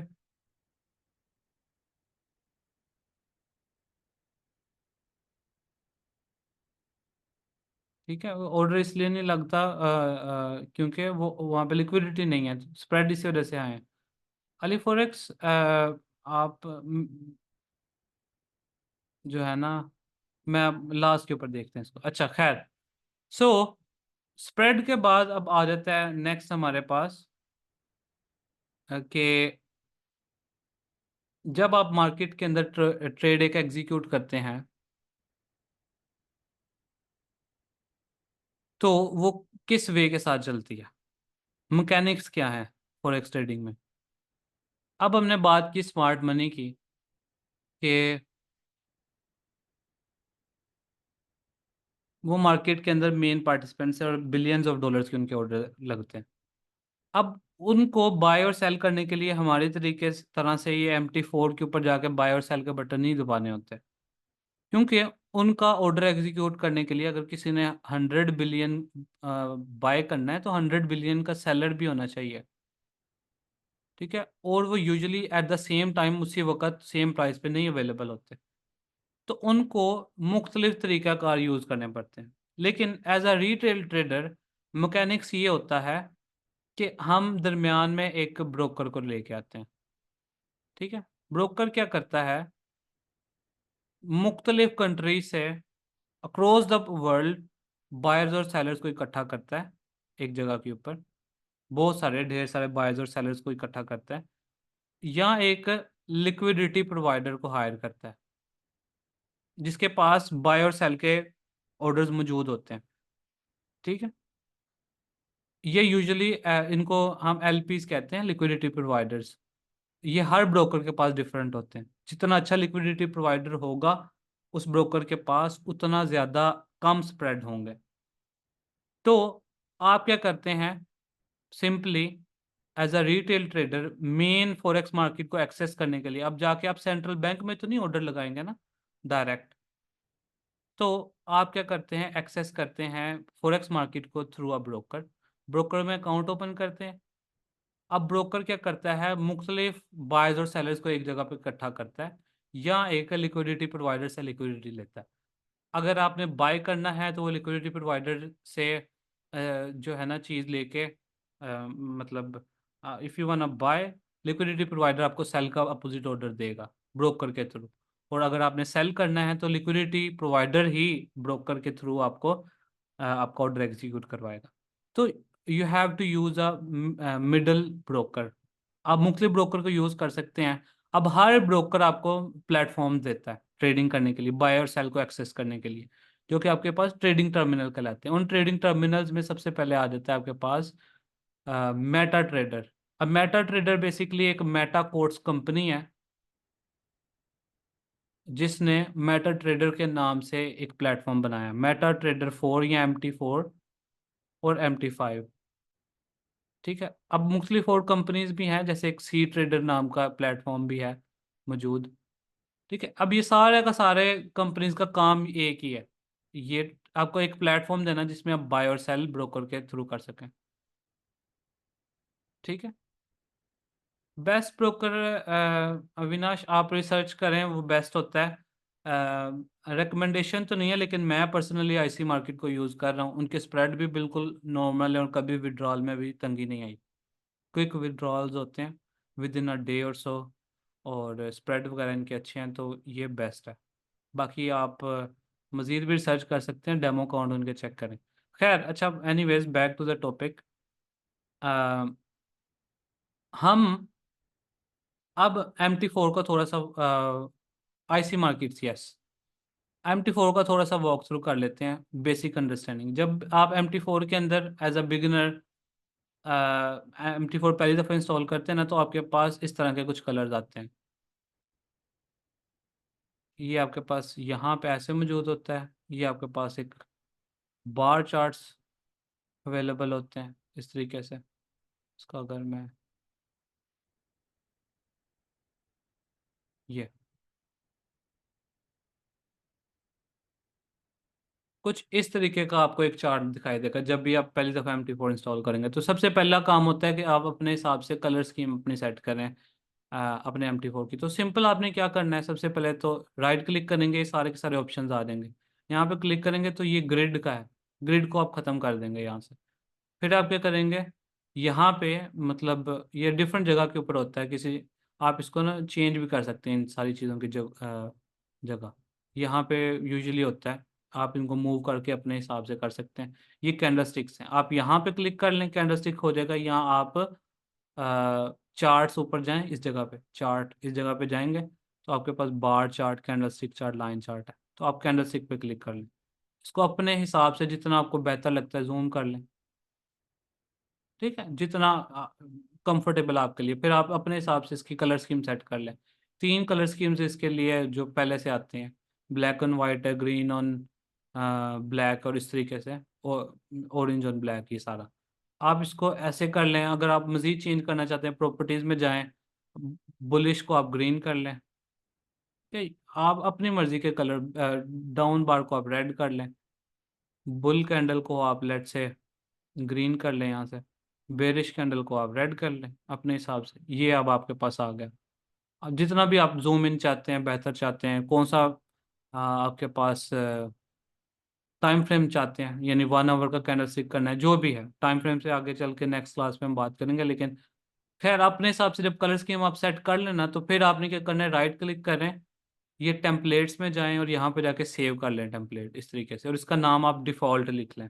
अब इससे ये होगा कि जब भी कोई भी चार्ट आप ओपन करेंगे, तो बाय डिफ़ॉल्ट ही आपके वही कलर स्कीम आ जाएगी जो आपने यहाँ पे डिफ़ॉल्ट पे बनाई है। यस करके सेव करेंगे। अब जैसे ही कोई भी नया चार्ट हम ओपन करें, ये वाला, तो वही कलर्स आएंगे जो आपने अपने टेम्पलेट में डाले होंगे। ठीक है। तो इस तरीके से आप एक टेम्पलेट बना सकते हैं, कलर्स अपने हिसाब से चेंज कर सकते हैं। अब यहाँ पे मुख्तलिफ टूल्स अवेलेबल होते हैं मेटाट्रेडर 4 के अंदर, ये सारा कुछ आप इसको राइट क्लिक करके कस्टमाइज़ कर सकते हैं। जो जो चीज़ें आपको चाहिए आप यहाँ से ऐड कर लें, जो नहीं चाहिए आप रिमूव कर लें। मिसाल के तौर पर आप ये चीज़ें यहाँ से मैं रिमूव कर रहा हूँ। ठीक है। ये आप चाहते हैं कि यहाँ पे मुझे और भी चीज़ें चाहिए, कस्टमाइज में जाए, जो जो चीज़ें आपको अवेलेबल चाहिए टॉप के ऊपर आप यहाँ पे डाल लें। जैसे आप कहते हैं मुझे वर्टिकल लाइन भी चाहिए, हॉरिजॉन्टल लाइन चाहिए, ट्रेंड लाइन भी ऊपर चाहिए, इन चीज़ों से मेरा कोई काम नहीं है। फिबोनाची रिट्रेसमेंट ये चाहिए, रेक्टेंगल टूल ये चाहिए मुझे। ठीक है। बाकी आप कहते हैं कि चलें खैर है, बाकी मुझे नहीं चाहिए। आप इन टूल्स को भी जाके कस्टमाइज कर सकते हैं, ऊपर से सारे के सारे मौजूद हैं। प्रिंट वाला चाहिए, सिंबल्स चाहिए, ऑप्शंस जो भी चाहिए वो आप इंसर्ट कर लें, जो नहीं चाहिए आप ऊपर जाके रिमूव कर सकते हैं अपनी मर्ज़ी से। यहाँ पर भी जाके आप कस्टमाइज कर सकते हैं। ठीक है। ईच एंड एवरीथिंग आप अपने हिसाब से सेट कर सकते हैं यहाँ पे। आपको अगर टाइम फ्रेम नहीं चाहिए तो आप यहाँ पे क्लिक करके टाइम फ्रेम को अनचेक कर दें, टाइम फ्रेम गायब हो जाएंगे। चाहिए टाइम फ्रेम्स क्लिक करेंगे तो टाइम फ्रेम्स वापस आ जाएंगे। सिंपली आपके पास वो है। अब ये आपके पास मार्केट वॉच का टूल है, इसको आप क्लिक करेंगे आपके पास सारे के सारे पेयर्स आ जाएंगे। अगर नहीं आ रहे ना, इस तरीके से है, मतलब चंद पेयर्स ही सिर्फ आपको नज़र आ रहे हैं यहाँ पे, तो आप क्या कर रहे हैं, यहाँ पे क्लिक करके शो ऑल करेंगे तो आपके पास सारे के सारे पेयर्स आ जाएंगे। अपने हिसाब से डिलीट कर लें जो जो पेयर चाहिए, मेजर माइनर पेयर रख लें, ताकि डिलीट कर दें अपने हिसाब से। ये आपके पास नेविगेटर होता है, जहाँ पे आप इंडिकेटर्स को एक्सेस कर सकते हैं, अपने अकाउंट्स को यहाँ से लॉगिन कर सकते हैं। लॉगिन करने के लिए अकाउंट पे आप राइट क्लिक करेंगे, लॉगिन टू ट्रेड अकाउंट, अपने अकाउंट की यहाँ पे डिटेल डालेंगे, लॉगिन करेंगे तो वो आपके पास अकाउंट आपका लॉगिन हो जाएगा। ये इंडिकेटर्स हैं सारे के सारे, जो जो आप बाय डिफ़ॉल्ट होते हैं, आप अपना भी कुछ इंस्टॉल करेंगे वो इसी में आएगा। इंडिकेटर सेक्शन में एक्सपर्ट एडवाइज़र हैं, ये रोबोट्स होते हैं, जहाँ पे आप अपने हिसाब से रोबोट डाल के ऑटोमेटिक ट्रेडिंग जिन्होंने करनी होती है उनके लिए ही। फिर स्क्रिप्ट्स होती हैं ये सारी की सारी, इन पे अभी हम बात करते हैं। अब फिर आपके पास यहाँ पे ऑप्शन आता है एक स्ट्रेटेजी टेस्टर का। ये स्ट्रेटेजी टेस्टर का ऑप्शन होता है अगर आपने बैक टेस्टिंग करनी है। मिसाल के तौर पर आप कोई स्ट्रेटजी आपकी आप देखना चाहते हैं, बैक टेस्टिंग करना चाहते हैं कि हिस्ट्री में कैसी चली है, आप वो कोई एक पेयर सेलेक्ट करें। जैसे लेट्स से यहाँ पे जाके ये पेयर में आपने जाके सिलेक्ट कर लिया यूएसडी कैड। अब आप यहाँ पे फिर सिलेक्ट करेंगे डेट, कहाँ से लेके कहाँ तक। लेट्स से आप कहते हैं मैंने जनवरी 1 से लेके फेबररी तक का डेटा, मैंने फेबररी 15 तक का डेटा के ऊपर टेस्ट करना है। ठीक है। आप इसको विजुअल मोड सेलेक्ट करके आप यहाँ से इसको क्या करें, स्टार्ट करेंगे। स्टार्ट करेंगे तो ये आहिस्ता आहिस्ता चलना शुरू हो जाएगा। आप इसकी स्पीड अपने हिसाब से स्लो कर सकते हैं। यहाँ पे जाएं, अपनी टेम्पलेट डालें, कलर्स आपके वाले आ जाएंगे यहाँ पे। ठीक है। अब ये आगे आगे बढ़ता जा रहा है। आप क्या कर सकते हैं, इसको किसी भी जगह पे यहाँ पे रोक सकते हैं, देख सकते हैं एनालाइज करके अपने हिसाब से कि अच्छा यहाँ पे ये है, मैं यहाँ पे बाय करता या यहाँ पे सेल करता। फिर इसको आप प्ले करके देखें आगे के आगे क्या हुआ नेक्स्ट। मार्केट ऊपर गई नीचे गई। आप इसकी स्पीड थोड़ी तेज़ कर लें, तेज़ करेंगे तो ये तेज़ी से मूव करेगा, स्लो करेंगे तो ये स्लो हो जाएगा अपने हिसाब से, फुल तेज़ करेंगे तो ये बिल्कुल फास्ट हो जाएगा। ठीक है। आप अपने हिसाब से इसको जित जोन सा भी पेयर सेलेक्ट करेंगे, जिस भी डेट पे सेलेक्ट करेंगे, ये आपको पीछे ले जाएगा और एक लाइव मार्केट की तरह एक एक कैंडल आगे लेके जाएगा। आप इससे एनालाइज कर सकते हैं, देख सकते हैं कि आपने ट्रेडिंग स्ट्रेटेजी को किस तरीके से टेस्टिंग करनी है। As a back testing, strategy testing के लिए आप इसको यूज़ कर सकते हैं। अ, ये स्ट्रेटेजी टेस्टर होता है, ये एक टूल होता है मेटाट्रेडर 4 में। फिर आपके पास एक टूल होता है यहाँ पे, ये वाला मेटा कोर्स लैंग्वेज एडिटर। आप इस पे क्लिक करेंगे यहाँ पे, तो एक सेकंड,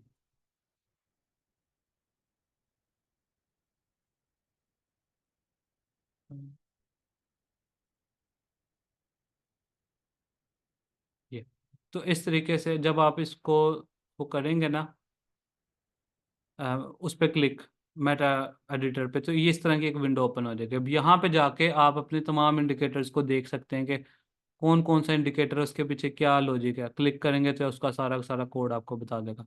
अब अपना कोई इंडिकेटर बनाना चाहते हैं, कोई स्क्रिप्ट बनाना चाहते हैं, तो आप यहाँ से बना सकते हैं। मिसाल के तौर पर आप यहाँ पे जाएं न्यू के ऊपर, और यहाँ पे ये आपको मुख्तलिफ ऑप्शन देगा, expert advisor, custom indicator, script, या जो भी। मिसाल के तौर पर आपने स्क्रिप्ट एक बनानी है, तो आप स्क्रिप्ट पे क्लिक करें, नेक्स्ट करें, कोई इसका नाम लिख लें। मिसाल के तौर पर कोई हम एक स्क्रिप्ट यहाँ पे बना कर रखते हैं, कोई भी closing orders let's say. Click किया मैंने, इसको फिनिश किया। अब ये एक एम्प्टी चार्ट आ जाएगा। अब आप क्या करें आराम से, अगर आपको ऑफ कोर्स कोडिंग तो नहीं आती होगी सिम किसी को भी, तो आप सिंपली क्या करें, कोई भी एआई टूल आजकल बड़े कॉमन है, चैट जीपीटी वगैरह, वहाँ पे आप जाएं। मैं एक सेकंड आपको ओपन करके दिखाता हूँ।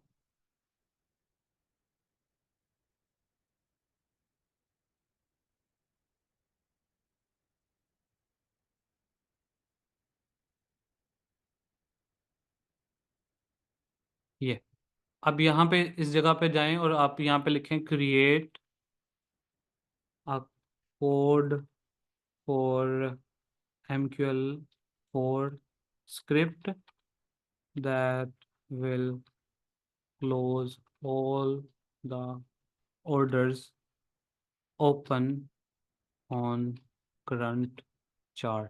आप जिस भी तरह की स्क्रिप्ट बनाना चाहते हैं ना, जो भी काम करवाना चाहते हैं, इस तरह से आपको मैं एक आइडिया दे रहा हूँ सिंपली, ठीक है। ये ऑटोमेटिकली आपको बना देगा, ठीक है। बस आपने यहाँ से इसको कॉपी करना है फिर। ये हो गया। अब आप यहाँ से कॉपी करें, वापस उस जगह पे जाएं जो आपके पास था, इसको सारे को कॉपी करके डिलीट मारें, वो वाला पेस्ट करें। और पेस्ट करने के बाद यहाँ पे ऑप्शन होता है कंपाइल का, कंपाइल पे क्लिक करेंगे, कोई एरर नहीं है। अब वापस अपने MT4 में जाएं, MT4 में आ गए, ये नेविगेटर पे क्लिक किया, ये स्क्रिप्ट्स में आ गए। ये देखें, हमने जो वो बनाया क्लोजिंग ऑल ऑर्डर्स, यहाँ पे आ गया। अब मैं आप यहाँ पे इसको टेस्ट कर लेते हैं। मिसाल के तौर पर यहाँ पे हम बाय के लगा दिए ऑर्डर, ये सेल के ऑर्डर लगा दिए इस जगह पे। अब क्या होगा, मिसाल के तौर पर आप अपने ऑर्डर्स लगाए हुए हैं, ये एक्चुअल रियल टाइम आप यूज कर सकते हैं। आप कहते हैं कि अचानक से एक एक ऑर्डर क्लोज करने के बजाय खुद ही सारे के सारे क्लोज हो जाएं, तो आपने स्क्रिप्ट बनाई है, आप इतने इस पे क्लिक किया, इस तरीके से इसको ड्रैग करके चार्ट के ऊपर ड्रॉप कर दिया। एक सेकंड,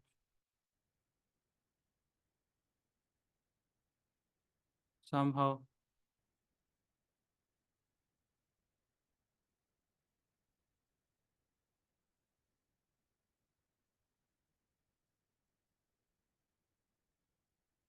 2 पे नहीं, एक सेकंड,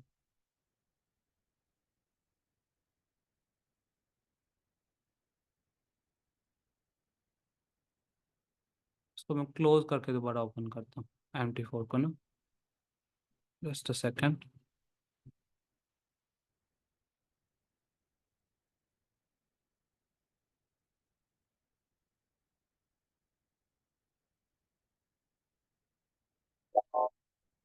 अच्छा, अच्छा, उसका नाम क्या था जो हमने बनाई थी, ऊपर रखा है? ये है, क्लोजिंग ऑर्डर लिखा गया, खैर।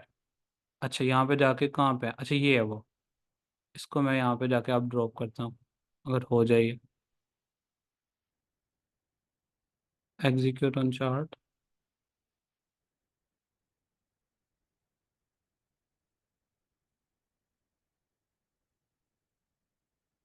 Let me.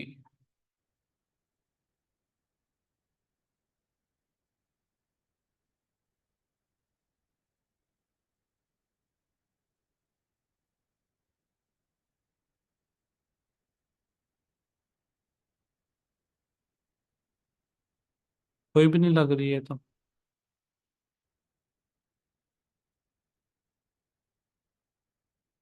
अच्छा, ये एक लगी है। Okay, may be now. हाँ, ओके। अच्छा, इसको मैं अब क्लिक करता हूँ। Is it working?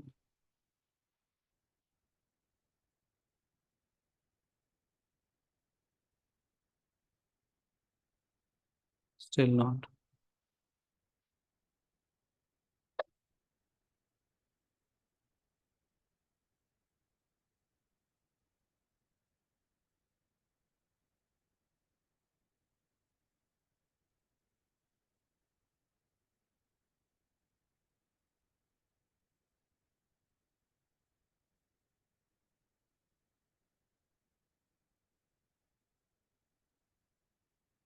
खैर ये वर्क नहीं कर रही समहाउ, लेकिन आइडिया ये है कि कोई भी नहीं स्क्रिप्ट इसके ऊपर लग रही, मैं भी कोई रिफ्रेश वगैरह करने का इशू होगा। आइडिया ये है कि आप, if you are a coder या प्रोग्रामर है, तो आप इस टूल टूल को यूज़ कर सकते हैं एज अ अपना इंडिकेटर क्रिएट करने के लिए, अपना स्क्रिप्ट क्रिएट करने के लिए, अपना कोई भी चीज़ यहाँ पे क्रिएट करने के लिए। लेकिन ऑफ कोर्स हम ट्रेडर्स हैं, हमारा प्रोग्रामिंग से कोई ताल्लुक नहीं है। लेकिन जस्ट फॉर योर इंफॉर्मेशन मैंने आपको इसके टूल्स के बारे में बताना था। तो ये मेटा कोड्स का ये जो लैंग्वेज एडिटर टूल होता है, ये इस चीज़ के लिए यूज़ होता है कि आप यहाँ पे जाके अपने इंडिकेटर्स को देख सकते हैं। आप कोई इंडिकेटर नया बनाना हो, न्यू, तो इन एरिया से जाकर बना सकते हैं। समहाउ इट्स नॉट वर्किंग जो वजह, लेकिन आइडिया ये था कि आपको इसके बारे में नॉलेज दे दूँ कि ये टूल है क्या। ठीक है। एंड स्टिल नहीं कर रहा, मैं कह रहा था, अच्छा हाँ लग गया, ओके ओके अब लग गया। इसको दोबारा करते हैं, एक सेकंड। अब दो चार ऑर्डर ओपन करते हैं, जो स्क्रिप्ट बनाई थी इसको हम ओके, नाउ इट्स वर्किंग। ठीक है जी, अब ये वर्क कर रहा है। ठीक है जी, ये दो चार ऑर्डर्स लगाए हैं हमने, और अब इसको मैं ड्रैग एंड ड्रॉप किया, तो उसने सारे के सारे क्लोज कर दिए। खैर, ये आपके पास बेसिकली इस तरीके से स्क्रिप्ट आप बना सकते हैं। आप किसी भी तरह की स्क्रिप्ट आपने बनानी है, आप अपने हिसाब से यहाँ से बना सकते हैं। आईडी आपको दे दिया, लेकिन ओवरऑल ये इस तरीके से। खैर, उसके बाद आप यहाँ पे आप प्रोफाइल्स का एक सेक्शन होता है, जिसमें आप मार्केट प्रोफाइल्स अपनी बना सकते हैं। ठीक है, प्रोफाइल बेसिकली क्या होता है, मिसाल के तौर पर आप चाहते हैं कि फर्स्ट ऑफ ऑल जब आप आए मार्केट के अंदर, तो आप चाहते हैं कि मैं एक मेजर आउटलुक देख लूं कि मार्केट में क्या चल रहा है। तो आप चंद पेयर सेलेक्ट कर सकते हैं। मिसाल के तौर पर यहाँ पे मैं अगर ये सारे डिलीट करूँ, आप कहते हैं कि मैं जैसे ही अपना MT4 ओपन करूँ, तो मैं देख लूँ कि डॉलर क्या कर रहा है। डॉलर को देखने के लिए आप लेट से यूज़ कर सकते हैं USD कैड, ये वो हो गया। फिर आप देखते हैं कि पाउंड क्या कर रहा है, उसको आप देखने के लिए लेट से GBP USD ओपन कर लें। और गोल्ड क्या कर रहा है, गोल्ड के लिए गोल्ड का एक चार्ट ओपन कर लिया। और JPY के पेयर्स क्या कर रहे हैं, उसके लिए आपने AUD JPY कर लिया। और इस तरीके से NZD के लिए लेट से आपने NZD का ऐड कर लिया। अब ये जो पेयर्स हैं, ये जो चार पेयर्स हैं, आप इनको देखने के लिए कि ओवरऑल एक जनरल ट्रेंड क्या चल रहा है, ये आपने लेट से 5 पेयर्स ओपन कर ली। अब आप क्या करते हैं, इसकी एक वो बना लेते हैं प्रोफाइल। ठीक है, यहाँ पे जाके सेव प्रोफाइल पे क्लिक किया, इसका नाम रख लिया आपने ओवरऑल आउटलुक, इस तरीके से। अब इसको सेव कर लिया। अब फिर आप कहते हैं कि नेक्स्ट मैं चाहता हूं कि पाउंड के सिर्फ पेयर्स को देखना। ठीक है, कि पाउंड के पेयर्स क्या कर रहे हैं, तो आप यहाँ पे जाके पाउंड के सारे पेयर्स कर लें open. GBP CAD, GBP AUD, ठीक है, और GBP CHF, GBP JPY, ये पेयर्स आपने ओपन कर लिया और इनका आपने नाम रख लिया लेट से ये ब्रिटिश पाउंड के पेयर्स हैं। अब आप अपने हिसाब से जितने मर्जी JPY के पेयर्स, मेजर पेयर्स, ओवरऑल ये आउटलुक, ये सारे के सारे आपने बना लिए। अब सबसे पहले आप ओपन करेंगे, आप इस पे क्लिक कर लेंगे, ओवरऑल आउटलुक क्या चल रही है। जब ओवरऑल पे किया, आपके वो वाले 5 पेयर्स ओपन हो गए। अच्छा, आपने देख लिया कि ये ओवरऑल क्या चल रहा है इन मार्केट्स के अंदर। फिर आप अपने पाउंड वाले में चले जाएं, तो वो आपने जो पाउंड के ओपन किए थे 4 पेयर्स, उधर वो अवेलेबल होंगे आपके एनालिसिस पाउंड के ऊपर। फिर आप एक और प्रोफाइल बना लें लेट से, जिसमें आप JPY के पेयर्स ऐड कर लें। अब उसमें आप जितने भी JPY हैं, 4 ये पेयर्स हैं, आप और ऐड कर लें। यहाँ पे कैट JPY कर लें, साथ में CHF JPY भी कर लें। जितने भी जेपीवाई के पेयर हैं वो ओपन करके रख लिए, एनालिसिस करके रख लिए। यानी जब आपने सिर्फ जेपीवाई देखना है तो आपने जेपीवाई की प्रोफाइल यहाँ से ओपन कर ली, जब आपने पाउंड के देखना है तो वो पाउंड की कर ली, जब आपने ओवरऑल मार्केट का आउटलुक देखना है तो आपने वो जो पेयर सेलेक्ट किए थे वो देख लिए। तो आप इस तरीके से इनको प्रोफाइल्स को बना सकते हैं अपनी मर्जी से, मतलब जिस तरह से आपको जो है ना कंफर्टेबिलिटी आपका लेवल होता है। ठीक है, बाकी ऑप्शंस यू कैन एक्सप्लोर यहाँ से आप। जी जी, आप ऐसे भी कर सकते हैं सैफ अली, आप एक ही पेयर के मुख्तलिफ टाइम फ्रेम ओपन करके रख सकते हैं। मिसाल के तौर पर आप एक गोल्ड की प्रोफाइल सिंपल बना कर रखना चाहते हैं, इसमें आप गोल्ड के मुख्तलिफ टाइम फ्रेम, लेट से 1 मिनट का आपने ओपन कर लिया, फिर गोल्ड का एक चार्ट दोबारा से ओपन करके आप इसको 5 मिनट पे कर लें, फिर एक गोल्ड का चार्ट ओपन करके आप इसको 15 मिनट, और सारे के सारे आपने वो कर लिए। ठीक है, 1 आवर कर लिया इसको, और एक 4 आवर के लिए कर लिया, ताकि आपको हर टाइम फ्रेम का आइडिया हो जाए। और ये आपने इसकी वो बना ली प्रोफाइल, तो ये अब आपको हर टाइम फ्रेम का अलग अलग से बता दिया। गोल्ड का आप इसको यहाँ पे जाके सेव प्रोफाइल करें और इसका नाम रख लें गोल्ड। जब भी आपने गोल्ड के ऊपर आना है, सारे का सारा देखना है, आपने यहाँ पे इस पे क्लिक किया तो ये गोल्ड के पेयर ओपन हो गए। फिर वापस किसी और पे जाना है तो ओवरऑल पे चले गए तो वो आपको सारे बता दिया उसने। ठीक है, तो इस तरीके से आप यू कैन प्ले अराउंड, अपने हिसाब से प्रोफाइल्स बना सकते हैं, एंड जिस तरह से आपको कंफर्टेबिलिटी आपका अपना। ठीक है, खैर ये पिक्चर वगैरह लेनी है MT4 के ऊपर चार्ट की, तो यहाँ पे आप सेव एज पिक्चर्स के ऊपर जाके ना कर सकते हैं। ये लैंग्वेजेस हैं, यहाँ पे आप जिस भी लैंग्वेज में अपना MT4 रखना चाहते हैं कर सकते हैं। और बाकी मेजर मैंने आपको ऑलमोस्ट बता दी हैं सारे की सारी चीज़ें जो कि यूज़फुल हैं, जो कि आपकी अ, वो कर सकते हैं। जी जी, हम आप कर सकते हैं बिल्कुल, ट्रेडिंग व्यू यूज़ कर सकते हैं ऑफ कोर्स, एनालिसिस। ये तो मैं मेटा ट्रेडर 4 आपको बता रहा था कि क्या होता है। खैर, अ, नौफल अहमद, गोल्ड का सिंबल है ना, XAU उसका वो है, XAU बेसिकली ना सिंबल है गोल्ड के, और रिप्रेजेंटेशन है गोल्ड के, डॉलर के अगेंस्ट से तो XAU USD लिखती है। ठीक है, अच्छा तो खैर ये था बिल्कुल बुनियादी चीज़ें, हमने कोई इसमें वो नहीं किया, बिल्कुल बेसिक चीज़ें हैं, ताकि जो बिल्कुल न्यू बीज हैं उनके उनके लिए सेशन है था आज का ओवरऑल।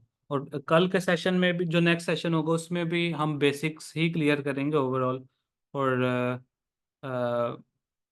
तो उसके बाद फिर ये है कि नेक्स्ट फिर स्ट्रक्चर स्टार्ट हो जाएगा। 2 सेशन हैं ये, बिगनर्स के लिए स्पेशली रखेंगे जो कि बिल्कुल न्यू बीज हैं, ताकि उनको भी साथ लेके चलेंगे। खैर anyways, this was overall today's topic.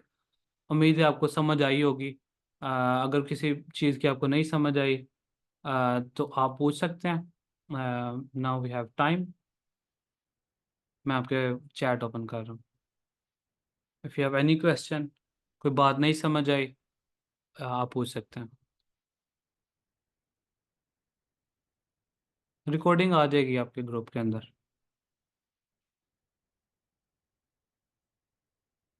आगे समझ, अच्छा ओवरऑल आपको जो है वे ऑफ टीचिंग समझ आ रहा है? इसके अंदर अगर आप कोई जो है चेंजेस लेके आना चाहते हैं या ऐसे ठीक है ओवरऑल, मुझे आप वो भी बता दें, क्योंकि ये बिल्कुल बुनियादी है, अभी तो मस्ट भी कुछ लोगों के लिए बोरिंग हो ये चीज़ें।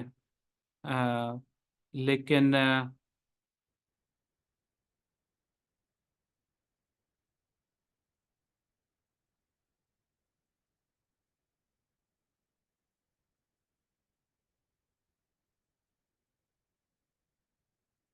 सेलिंग में प्रॉफिट क्यों होता है, बाय में समझ आ गई। हाँ ठीक है, अली फॉरेक्स, अच्छा इसके अलावा क्या चार्ट है? सैफ अली, आपको ट्रेडिंग व्यू के ऊपर ओपन होगा ओंडा का चार्ट, मैं आपको नेक्स्ट सेशन में ना बता दूंगा उसका। अच्छा और कोई था?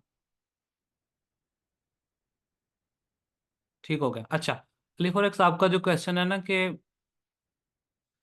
बाय में तो समझ में आ गया, अब सेल जब हम करते हैं तो उसमें कैसे प्रॉफिट होता है, उसको हम कहते हैं short selling basically. Short selling, sell की जब हम ट्रेड ओपन करते हैं, अब होता ये है कि जब आप एक सेल का ट्रेड ओपन करते हैं, लेट्स से प्राइस थी 100, किसी भी चीज की, किसी पेयर की 100 प्राइस थी, आपने ब्रोकर को कहा कि सेल इट फॉर मी, ये यूरो यूएसडीएस की ये प्राइस चल रही है, यूरो यूएसडी, और ये बेच दें मेरे लिए।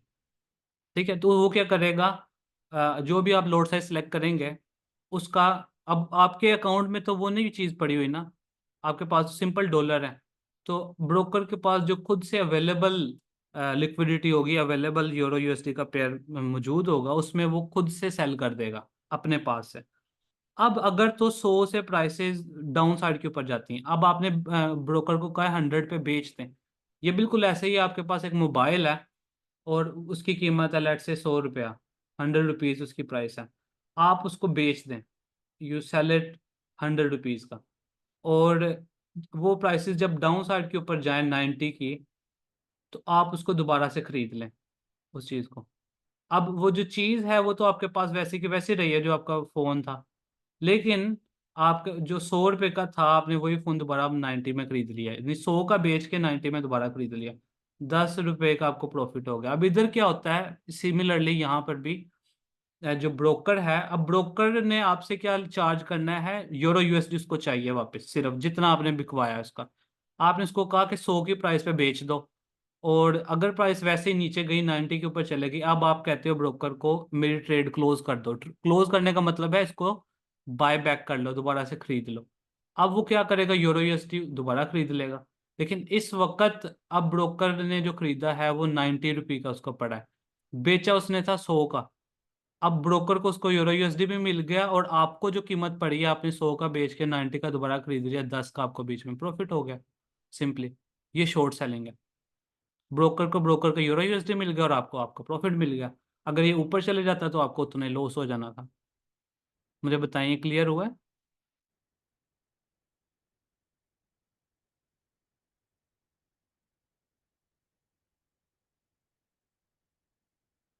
ठीक है, अच्छा जी, alright.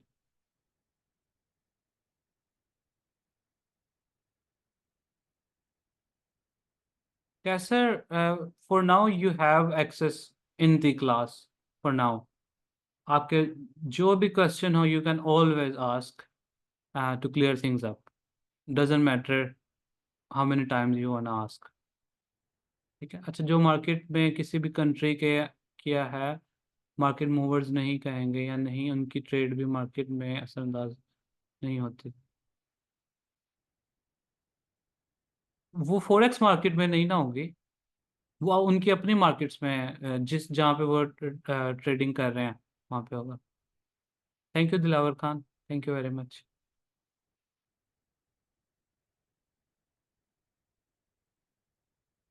Sir best trading platform कौन सा है? डजेंट मैटर, MT4 MT5 सारे सेम ही है, एनालिसिस तो हर जगह वही होगा, चार्ट तो हर जगह सही होगा। लिक्विडिटी की बात की, स्प्रेड में क्या लिक्विडिटी मूवमेंट में नहीं आती सिर्फ? नहीं नहीं नहीं नहीं, ये गलत कॉन्सेप्ट है, बिल्कुल ये रॉन्ग कॉन्सेप्ट है। लिक्विडिटी से मुराद है ऑर्डर्स, सिंपली।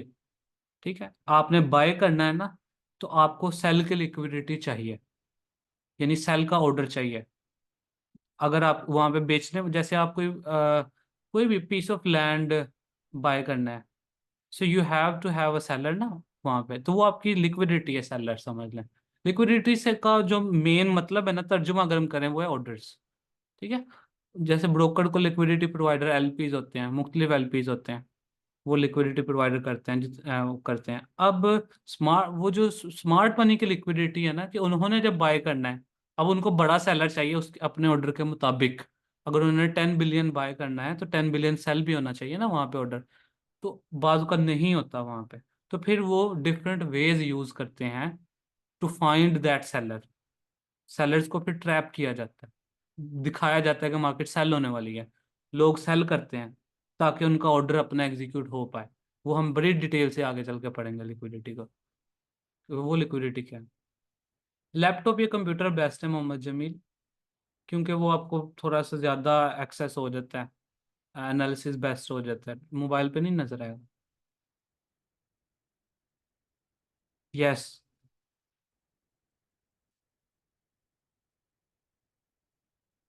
ब्रोकर पे स्प्रेड ज्यादा होते हैं ना, उन ब्रोकर्स को आपने ना यूज करा है। अच्छा sir, George Soros and bank of England कैसे क्रैश, का मतलब एक इंडिविजुअल जो बंदा ट्रेडिंग फ्लोर पे है, इतना कैपिटल है कि वो एक कंट्री पे को क्रैश कर दे। वो बेसिकली दे यूज लेवरेज मुख्तलिफ तरीके से। ठीक है, ये सिर्फ जॉर्ज सोरोस नहीं है, we have so many examples. आपके पास बैंक ऑफ न्यूजीलैंड जब कीवी क्रैश किया था, न्यूजीलैंड का डॉलर क्रैश किया था, तब भी यही था, एक बंदा था। ठीक है। मतलब वो यूज करते हैं ढेर सारी लिक्विडिटी, ढेर सारी लेवरेज यूज करते हैं, मुख्तलिफ एक्सचेंजेस के ऊपर राब्ते करके वहां से लेवरेज लेकर ट्रेडिंग कर रहे होते हैं। तो वो बाज़ ऑर्डर इतना ज़्यादा हो जाता है कि वो क्लियर करना मुश्किल हो जाता है, फिर क्रैश कर जाती हैं करेंसीज। अभी ब्लैक मंडे को क्या हुआ था, हाउसिंग मार्केट क्रैश 2008 का, आपको याद होगा। उसमें क्या हुआ था, यही था ना कि वो बबल इतना बनता गया बाजू का। वो एक बंदा था जिसने एक्चुअली में प्रिडिक्ट किया था उसको, और उस बंदा ने इतना प्रॉफिट बनाया, इतना प्रॉफिट बनाया। उसने स्पेशली सीएफडी इंट्रोड्यूस की।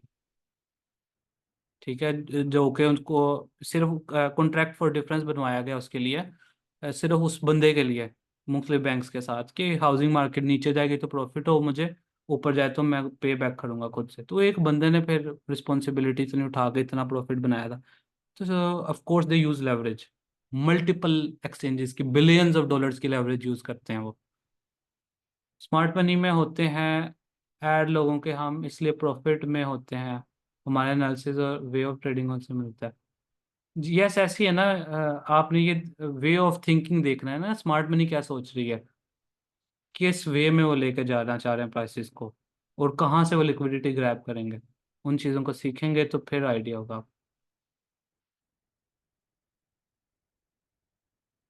1 dollar is equal to 10 pips gold के अंदर। 1 डॉलर ऊपर जाएगा तो वो 10 पिप होंगे। ठीक। मार्केट एक बार में ही क्यों नहीं मूव करती, step by step, slow slow क्यों मूव करती है, क्योंकि बायर सेलर एक दफा में नहीं आते ना, सारा का सारा। जैसे बायर सेलर्स आएंगे उस हिसाब से मार्केट मूवमेंट होगी। ठीक है, एक ही बार में मूवमेंट नहीं आएगा। आई क्यू ऑप्शन नहीं, वो छोड़ देना, फल अहमद ऑप्शन वगैरह। आप आईसी मार्केट्स के ऊपर बनाए डेमो अकाउंट। सर, जब स्मार्ट मनी ऑर्डर लगाती है तो फिर वैल्यू गैप बन जाता है, एंड बोला जाता है कि ऑर्डर पीछे रह जाते हैं, वो मार्केट वो ऑर्डर लेने वापस आती है। वो ऑर्डर क्यों रह जाते हैं सैफ अली? ऑर्डर इस वजह से, हम वो पढ़ेंगे डिटेल से, अभी वो मैंने आपको बताया नहीं है तो ये थोड़ा ऑफ द टॉपिक है, बट एनीवेज वो ऑर्डर्स इसलिए रह जाते हैं कि उन ऑर्डर्स इतने बड़े होते हैं कि वो at the same time execute नहीं हो पाते। तो उनको अपने ऑर्डर को डिवाइड करना पड़ता है मुख्तलिफ पोर्शंस के अंदर, ताकि जब मार्केट दोबारा वापस आए तो उनके पोर्शंस, लिक्विडिटी की सारी गेम है ना, कि जितने ऑर्डर्स अवेलेबल होंगे उस वक्त तो वो लग जाएंगे, बाकी जो रह जाएंगे वो वहाँ पे पेंडिंग रह जाएंगे। फिर जब रीविजिट करेगी मार्केट तो उनके पेंडिंग ऑर्डर उठेंगे। ठीक है, वो हम डिटेल में पढ़ेंगे आगे चल के। जी जी, रन करेंगे, करेक्ट, हाई विंडोज में। स्मार्ट मनी और न्यूज़ ट्रेडिंग को देखें तो आपके नज़दीक न्यूज़ ज़्यादा इम्पैक्ट नहीं होती मार्केट पर। कुछ न्यूज़ेस होती हैं लॉन्गर टर्म फंडामेंटल्स में, हम वो सीखेंगे, आपको मैं डिटेल से बताऊंगा कि कैसे मैं आपको विद एविडेंस दिखाऊंगा कि कैसे कुछ फंडामेंटल्स ने 2-2 साल तक मार्केट को एक जगह पे रखा। ठीक है, smart money research based traders है ना सारे के सारे, तो वो फंडामेंटल्स को सबसे टॉप पे रखते हैं इन द लॉन्गर रन। वो नहीं न्यूज़ आने के 5 मिनट बाद क्या होगा, वो नहीं, वो तो मैनिपुलेशन होती है, वो कोई और चीज़ है। लेकिन लॉन्गर टर्म की हम बात करते हैं। ठीक है, जैसे मिसाल के तौर पर जो है मार्च 2020 के बाद जो है गोल्ड ने ऑल टाइम हाई बनाया, वो एक फंडामेंटल डिसीजन था। बीटीसी 4,000 से 64,000 पे चला गया, वो एक फंडामेंटल न्यूज़ थी कि उन्होंने अपने इंटरेस्ट रेट जीरो कर दिए, ऑलमोस्ट जीरो कर दिए। अब एक न्यूज़ ने इतना बड़ा फिर ऑल टाइम हाई बनवा दिए थे। तो कुछ न्यूज़ करती हैं वर्क, लेकिन वो जो मिनट्स वाली न्यूज़ है वो, उसको हैंडल और तरीके से करना है आपने।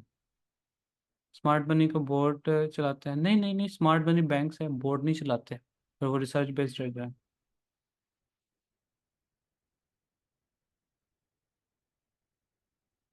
इंट्राडे एंड स्विंग ट्रेडिंग वाली फॉरेक्स, स्कैल्पिंग नहीं करेंगे। स्कैल्पिंग नहीं करेंगे, इंट्राडे मतलब 200, 250, 300 पीपल ट्रेड। स्कैल्पिंग भी हो जाएगी, वो जो सीखेंगे वो हम स्ट्रेटजी सीखेंगे, ओवरऑल मेथडोलॉजी, उसमें सभी होंगे, स्कैल्पिंग भी हो जाएगी, हर चीज़ इंक्लूड होगी उसके अंदर। लेकिन we will focus on intraday and swing trading, क्योंकि वो ज़्यादा आसान है एज अ बिगिनर। ठीक है, ऑलराइट, मेरे ख्याल से क्वेश्चन ऑन द टॉपिक किसी का तो नहीं है, और मुझे बता दें अगर किसी और का कोई क्वेश्चन है, कोई बात नहीं समझ आए।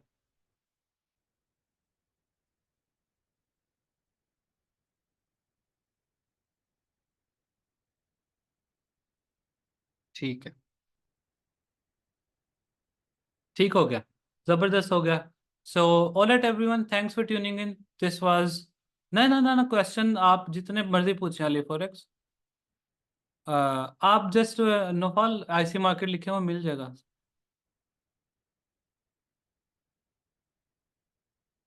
Kartik, they have access to बहुत बड़े कैपिटल्स, जो आप जॉर्ज सोरोस बात कर रहे हैं, मतलब वो ये इस तरह के ना, उनका एक्सेस, वो खुद हेज फंड के अंदर बैठे होते हैं, उनके पास अनलिमिटेड लेवरेज होती हैं। ठीक है, वो पहले दिन नहीं जाके बैठ जाते हैं, उनका कैरियर है ट्रेडिंग के अंदर, पूछा पूरा 40 40 साल, 50 50 साल उन्होंने गुजारे होते हैं। समी, मैं आपको बताऊंगा, मैंने 2017 के अंदर माइकल से खुद 1 to 1 कोर्स किया है। इससे पहले मैंने एलियट वेव, मार्केट स्ट्रक्चर, हर चीज़ के ऊपर काम किया।